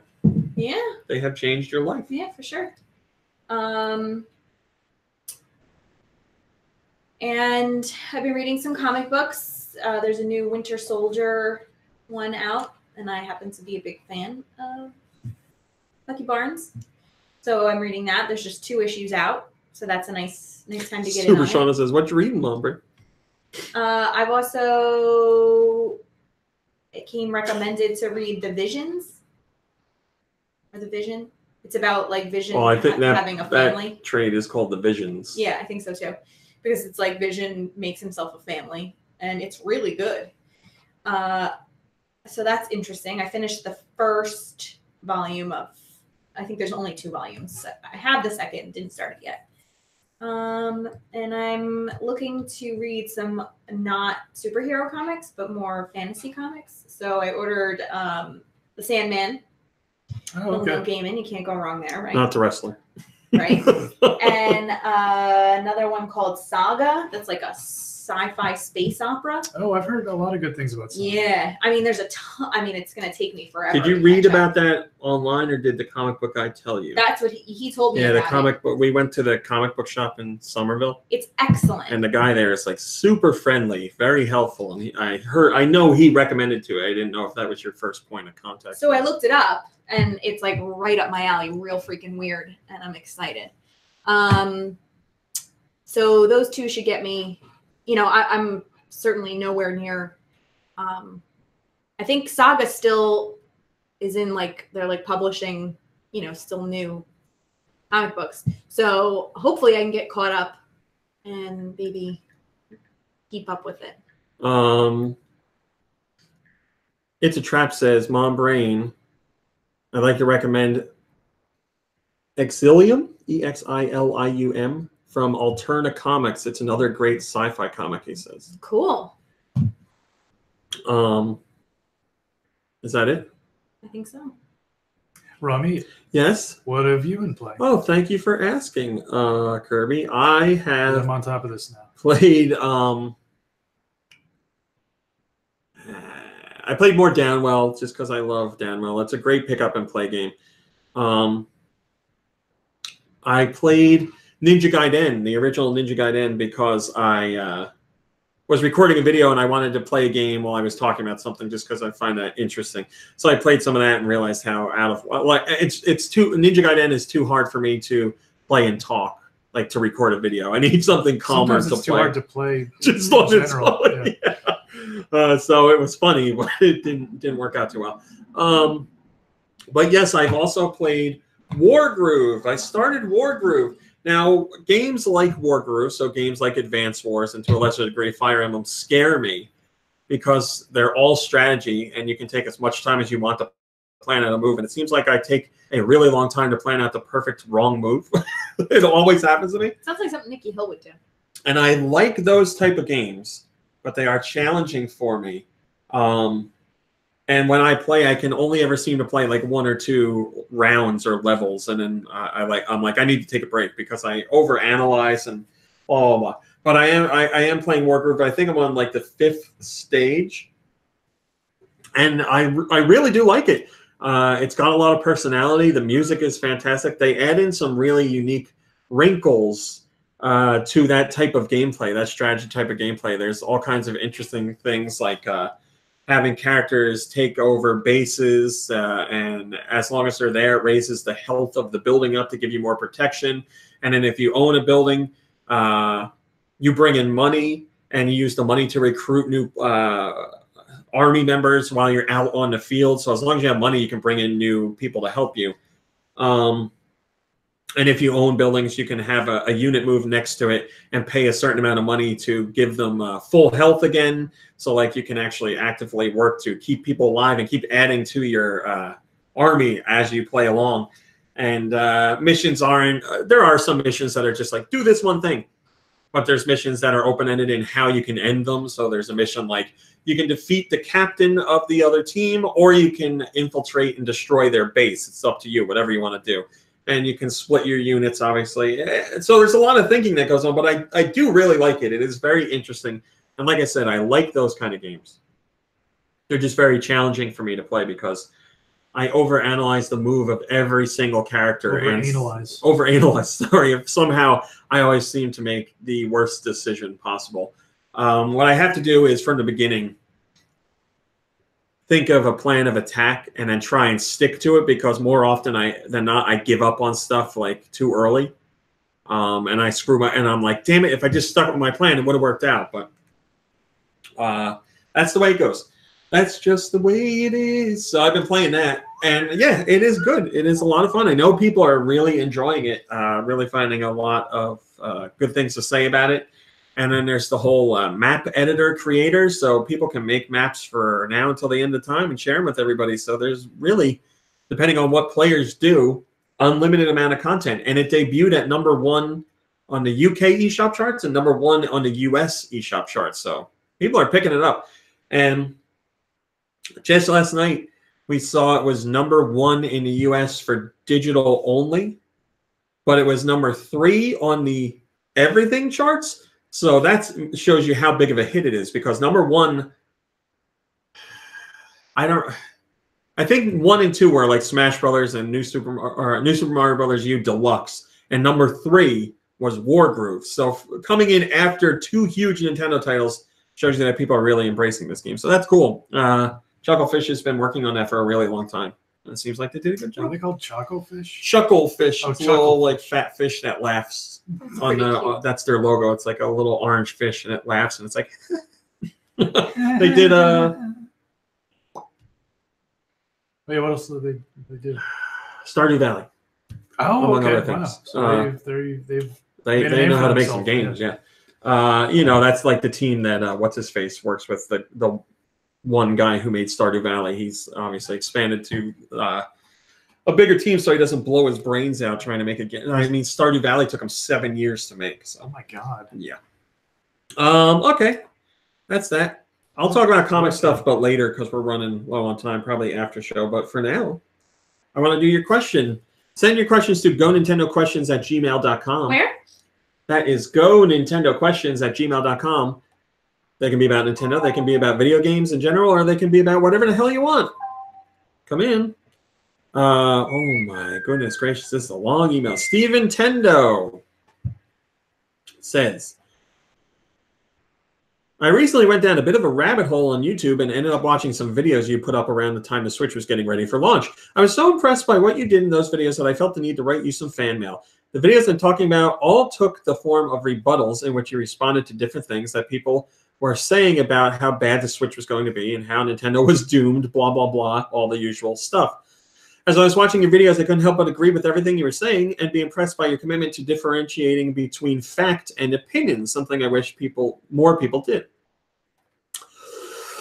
Anyway, the point I'm trying to get to is that in a couple of videos, the people you were reacting to said things that were complete fiction and just inaccurate. In those cases where you had the option of ripping these people to shreds and questioning how much they even knew about Nintendo, you chose instead to simply say that they must have just made a mistake here. And that's what impressed me the most about your rebuttal videos. You had the option of going for the jugular, and instead you just said that they probably made an innocent mistake. I think it's so impressive that in the face of such cynicism being directed at a company you love, you chose to keep a level head and remember to show some respect for these people. Watching these videos, I couldn't help but think that you have some serious style, Raw Meat. It takes a lot of class to act the way you did, and I have so much respect for you taking that approach.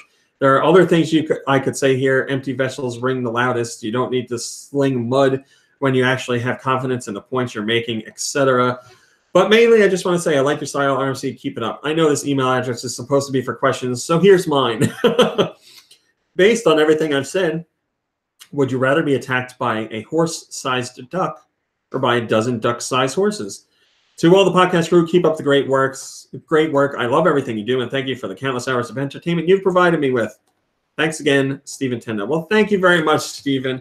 I know my style isn't what gets the views on YouTube, and I know my style isn't what gets the conversations going and all that jazz, but it's very important to me to not do that usual, belittling and drama, and like you said, go for the jugular. Like, I'm sure there are people out there who are purposefully making up fake facts or fake information, like a big fake fact for Nintendo because they simply don't like Nintendo, or making sensational headlines because they want to rile up people. But I don't know these people individually, so I'm not taking that route. And the best I can do is offer rebuttal that's level-headed, and I don't come across as like a crazy angry person, and give you the actual facts. So thank you. I really do appreciate that. And yeah, unfortunately, no matter how nice I stay and how level-headed I try to be, some people decide to take the low route in response to my videos like that. There's stories I could tell you, my friends, that you would not believe, but it's not professional, and I don't want to call people out. But one day when I part from running GoNintendo, which will be never, I'll share those stories with you. I have so many stories to share with you guys about crazy stuff. I'm sorry to tease you like that. I can't, but I want you to know that I do appreciate those comments a lot. They mean a lot, because I really overanalyze and think about that stuff a lot when I do videos, because I don't want to feed into that drama scene, which is huge, which is very popular and gets a lot of attention. So, also, I've spent the last 3 minutes thinking about a horse-sized duck and duck-sized well, I was going to say, let's get to the important question. Would you rather be attacked by a horse-sized duck or a dozen duck-sized horses? Probably. So we are being attacked either way. Yeah, I'd probably go with the tiny horses. I would go with the tiny horses, but I feel like you could kick them away. Yeah, I mean, 12 is a lot, but I feel like you kick them away. Also, ducks can be mean. Like, maybe not as mean as swans, but they do tend to like bite more than horses. I don't know. My mom got bit by a horse. I don't know why, but the thought of a horse-sized duck frightens me more. Yeah, like a big duck like that, with like its its beak. Oh, and they got those creepy mouths. I'll take the smaller little things rather than the one like that. Weird a giant beak like that. Like one hit with the beak, you could be dead. It'd be like one peck. Yeah, one peck. That's a death peck. That's right. I mean, their beaks aren't that sharp, but it would probably like break something. Oh yeah, you would have.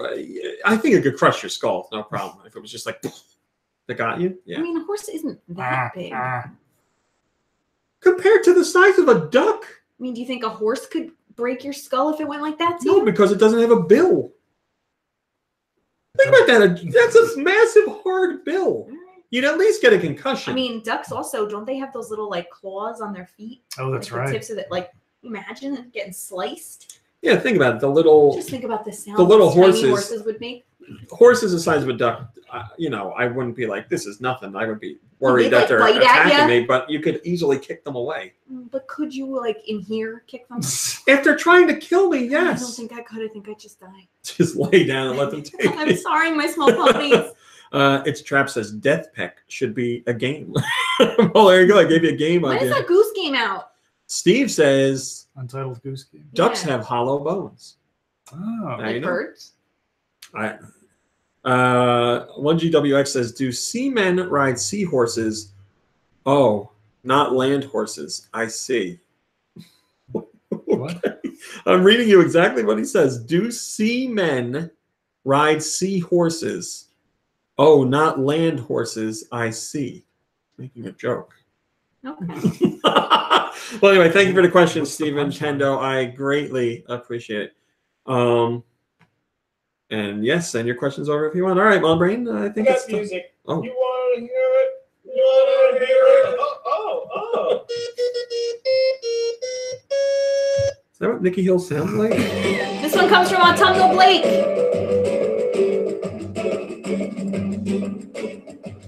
Oh, I like it.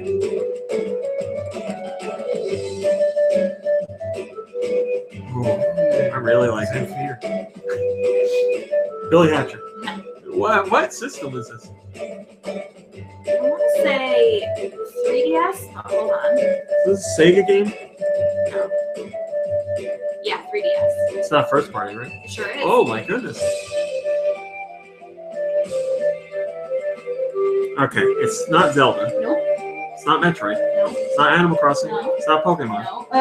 Oh, it is Pokemon. Yeah. Sun and Moon. No. Diamond Pearl. No. Which one's on the 3DS? I'm so bad at this.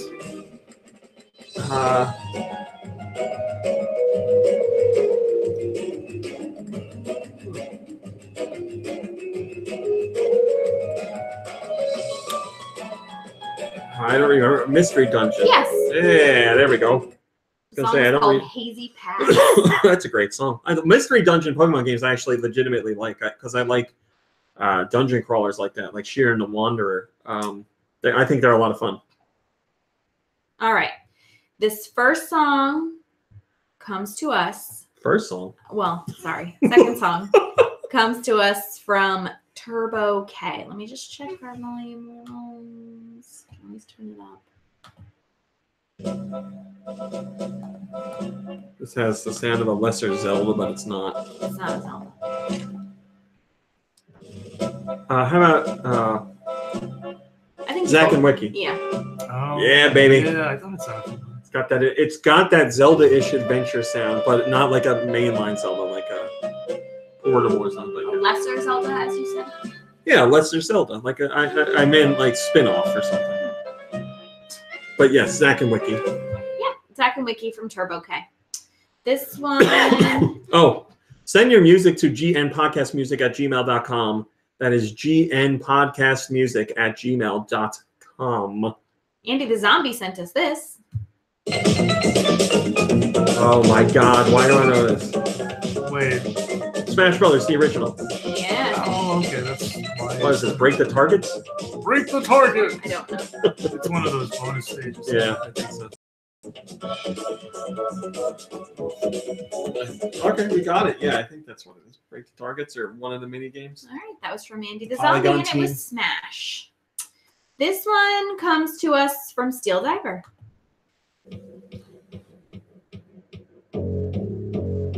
Oh, I know this too. Is this Ren and Snippy? No, Is it licensed? It's licensed. It's Is it The Simpsons? no.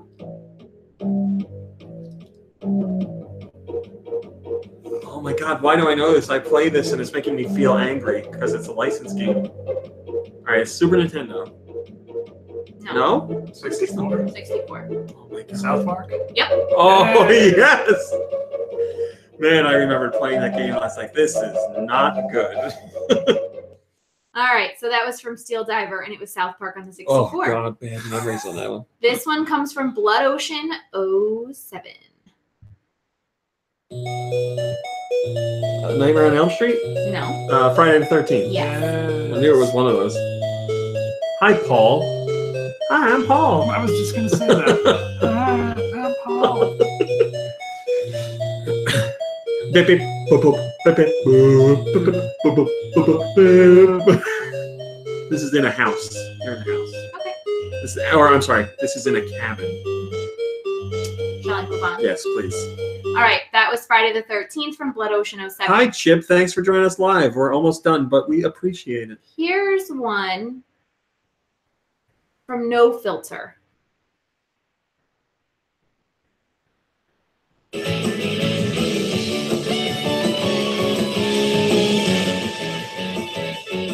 little bit up.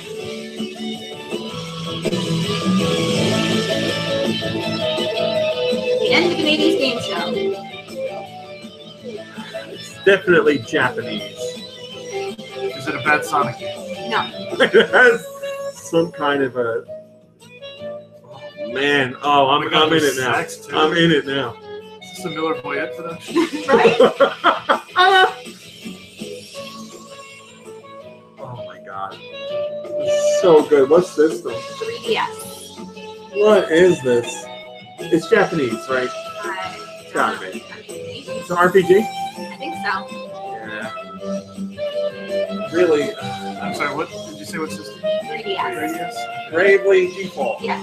Alright. Great job. Oh man, it's so good. It's so good. Bravely It's Default. got that JRPG feel. I don't know, which I guess is a Miller Boyette production. This one comes from the When Sacred the Wolf. sax kicked in. Yeah, Whatever. right. Oh, I know this too. Oh, okay. It's a Castlevania. Yep. Yeah, let me think. The Adventure reboot? No. Oh wait, is it one of the DS ones? Yes. Yes. Okay, so that narrows it down. Portrait of Ruin? No. Circle of the Moon? No. Order of Ecclesia? Yeah. Was that DS? Yeah, it was. Order of Ecclesia is my favorite one. Hello, Xeno Emblem. Thanks for joining us. All right, so that was Castlevania, Order of Ecclesia, and it came to us from the Sacred Wolf.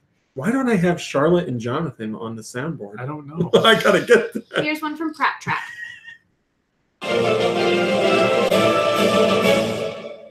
Hey, I know this. It's Kid Icarus Uprising. It isn't. Oh! Oh, wait.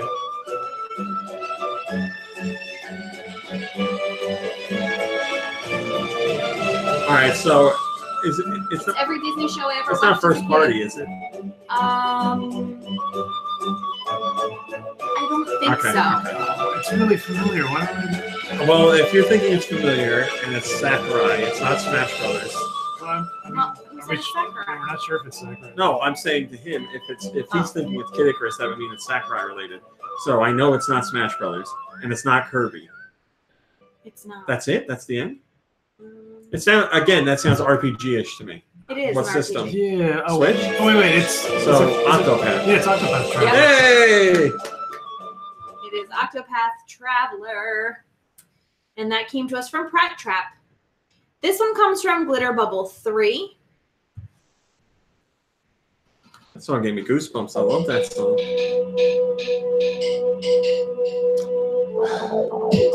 Okay, that's a rare noise. No, really? Acclaim. Oh, no. Is it N64? Yeah. Oh, God. Is it a fighting game? No. Okay. Extreme G. Yeah. Yeah. Man. Oh, God. It's so that time period, man. It's like they had like Wipeout, which had, real music and had like Chemical Brothers and all that stuff. And Acclaim was like, let's rip off Wipeout. Let's rip out Wipeout. And make a game that's pretty much the same thing, but without licensed music. So that's what we got. That was it. Lots of fart bass. I think you have 100% so far. Oh, I know we do. It was Thank like you. the Cruisin' USA music. Ooh. Ah. Ooh. Ooh. This is the last song of the day, and it's from Mikey3319. Last one? Yeah. We can have 100%?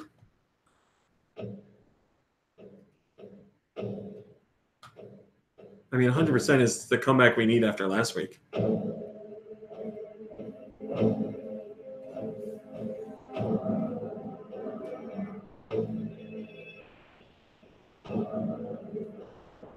I really want it to be N64, but It is. okay, that narrows it down. Mace, The Dark Ages, Quest, No. Winback, No. Ogre Battle, Uh-uh. StarCraft, Nightmare Creatures. No. Jet Force Gemini. One of these days it's going to be Nightmare Creatures. This game is like, this sound is definitely decent quality for N64. Quake. Hexen, No. Descent, No. Mortal Kombat, No. War Gods? No. Did you say that already? no, I didn't, that's a good guess. Siphon filter? Or no, wait, that wasn't on N64. Sorry. Was that it? Yeah, no, It's not first party, right? No. That's gonna make me so mad. We can't miss out on the last one. Glover. No. It's too dark. Shadow Man. Is it licensed? Yes. It is? Okay. Oh God, no. No. Mission Impossible. Mm-mm. Something Bond related. Nope. What movies came out then? Well, it's probably not Hercules: The Legendary Journeys No. because we did that already. Oh, Xena! It's Xena! Oh my God! It's Xena. Xena Warrior Princess. Talisman of Fate. That was a Wow. decent quality song for I didn't even know there was a licensing. Xena game. Congratulations, you a-holes. You We did got it. 100%. Hey, fantastic. I Great can't job. believe it. Wowie, wow, wow, whoa. Something about this episode, I don't know what it was, but I give it a 10 out of 10. Oh, great. Probably because we started off talking about gas station food and it just went up from there. All right, we'll do a little bit of after show, but for those who are audio only, this is where we end. Thanks for watching. Thanks for listening. We'll see you next week. Goodbye, everybody. Paul, whoop, still talking for some reason. Goodbye, everybody. There we go. Paul says Royal Rumble talk in the post show. Oh yeah. So who won the final Rumble? Cole, right? Well, Who in real life or what wrestler? Both. Royal Rumble winner in real life or in wrestling was Seth Rollins. Oh, okay. And who won the women's Rumble here, like in our friends? That was Cole, right? Was it Cole? Yeah, I meant like the men's Rumble. It was. I think it was after that. Chris. I think Chris won. Yeah, Oh, okay. yeah, Chris won it. Yeah, as far as I remember. Oh, and Nia Jax entered the men's Royal Rumble. She came out and beat up R-Truth and took his place. Did she do that? Well, she did. I guess Okay. she did it. Drake says they announced a Groundhog Day game for PlayStation VR. RMC. I saw that right before I set up the podcast. It's like a sequel to Groundhog's Day, officially licensed. That's weird. Is there a trailer? I didn't see if there was a trailer yet. I just saw like the story in one screenshot, but I'm interested. I mean, I love Groundhog Day. Who doesn't love Groundhog Day? Like the movie or the day? The movie. Oh. Who doesn't love Punxsutawney Phil? Tommy says, why has the WWE dropped the ball with Nakamura? I see a future for him in AEW.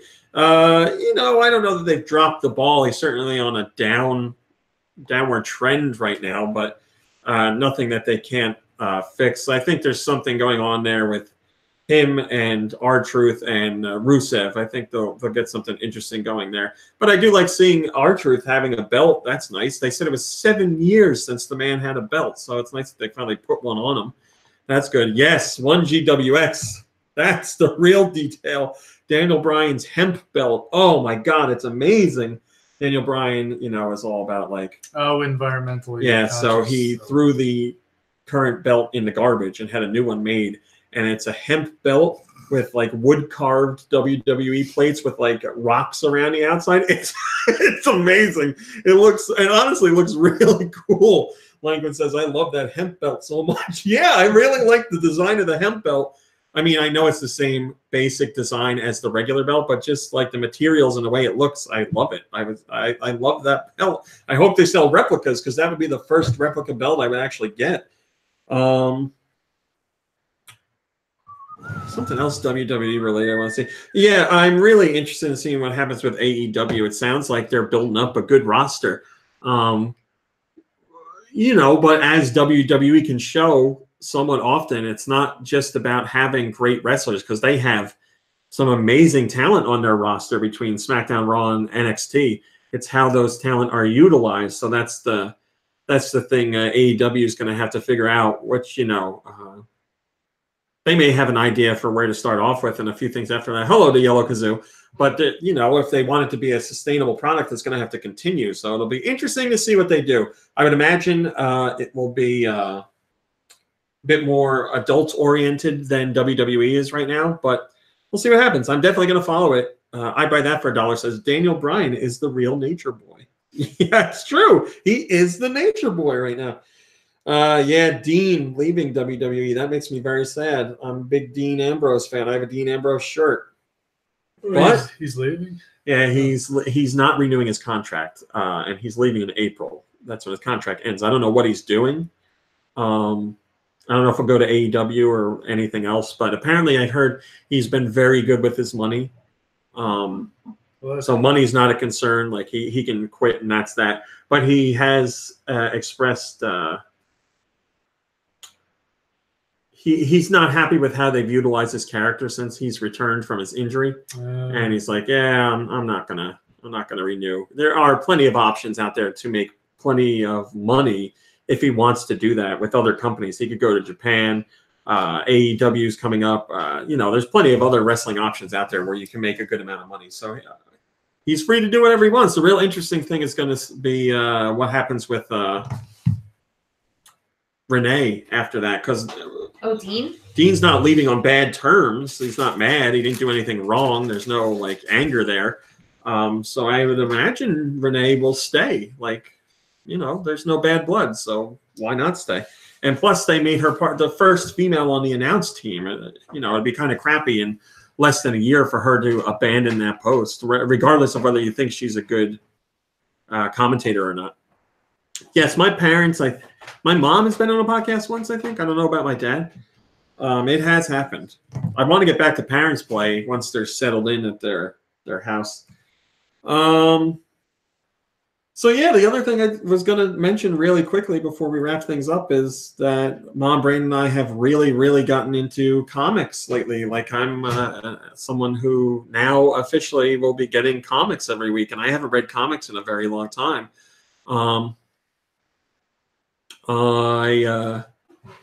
I watched all the Marvel movies and got all caught up because I hadn't seen them before, and I was like, you know, I miss reading comics, and now I'm an adult and like I can go get them when I want and stuff like that. So I sat down and I was like, let me see what's coming out. I want to get a look at stuff. I want to a pull list, if you will. I want to see what's out there, and I went through stuff and did a whole bunch of stuff with comic book related content, and now I'm really in it. So it's been a lot of fun, but you know, I've followed video games my entire life, so I know all the terminology and all that stuff. I didn't realize how much terminology there is related to comics that I wouldn't know. Like when I first got into figuring out how to buy things and what I was looking for, I was like, I don't know what any of these words mean or phrases. Like Mom Brain was saying, I didn't know what a pull list was. I didn't know what a trade was. I didn't know variants and all that stuff. I was like, oh, there's a lot of stuff I got to learn about here. I had no idea. So like I spent 2 days literally at night when I was done working reading about this stuff because I was like, I need to learn these terms. And I got in on all that and figured out what stuff is. And now I think I'm finally at a spot where like I'm set up to get what I want. We were just talking to our local comic book guy who has a great shop who you can set up a pull list with online, and then you just go in the day the comics come out and he has everything already pulled for you. So a pull list is the list of comics you want the retailer to pull for you so they don't appear on the shelf. So basically it's a pre-order. But the thing about this is you don't actually pay until you get into the store. So like GameStop, you go and pre-order a game, you got to put down $5 or more. Or you do the same thing online and pay it off.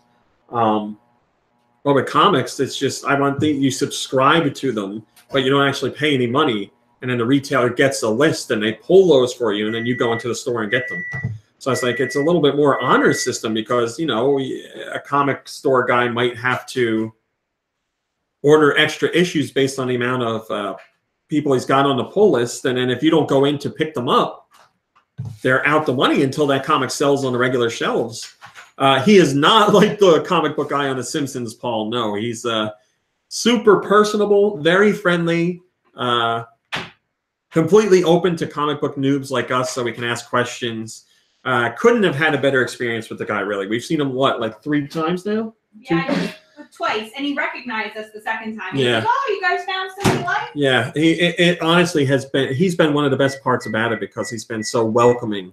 I left him a really nice Google review, 5 stars. And I sent, I've said to him, like, we're new, like, I don't know all the words yet. I'm still looking at stuff. Yeah, Lanquin, that's the crazy thing. Lanquin says some shops have been messed up by people pulling obscure, expensive stuff and then not paying. Yeah, that's the thing that boggles my mind. I said to Mom Brain, this really is, I guess, honor system. And she said maybe if you do stuff like that, like you pull things and then you don't, 2 times you don't go in to buy them, then the guy's going to be like, you're taken off the list because you're not paying for stuff, so I'm not going to keep shelling out the cash for it. But yes, it is very cool to have a new hobby. I'm reading a whole bunch of comics. There's a whole bunch that I really like. I just read Age of X. So what I decided to do is I started with new stuff because obviously there's such a big backlog for comics. I could have gone with the backlog, and I was like, no, I'm going to clean slate it. I'm going to pick out ones that interest me now, including characters I know and I don't know. And I'm looking for ones that had like either volume or issue 1 or issue 2. I don't really want to get swept up in the backlog. So I've started with that stuff, issue 1 and issue 2. That's new in January or February.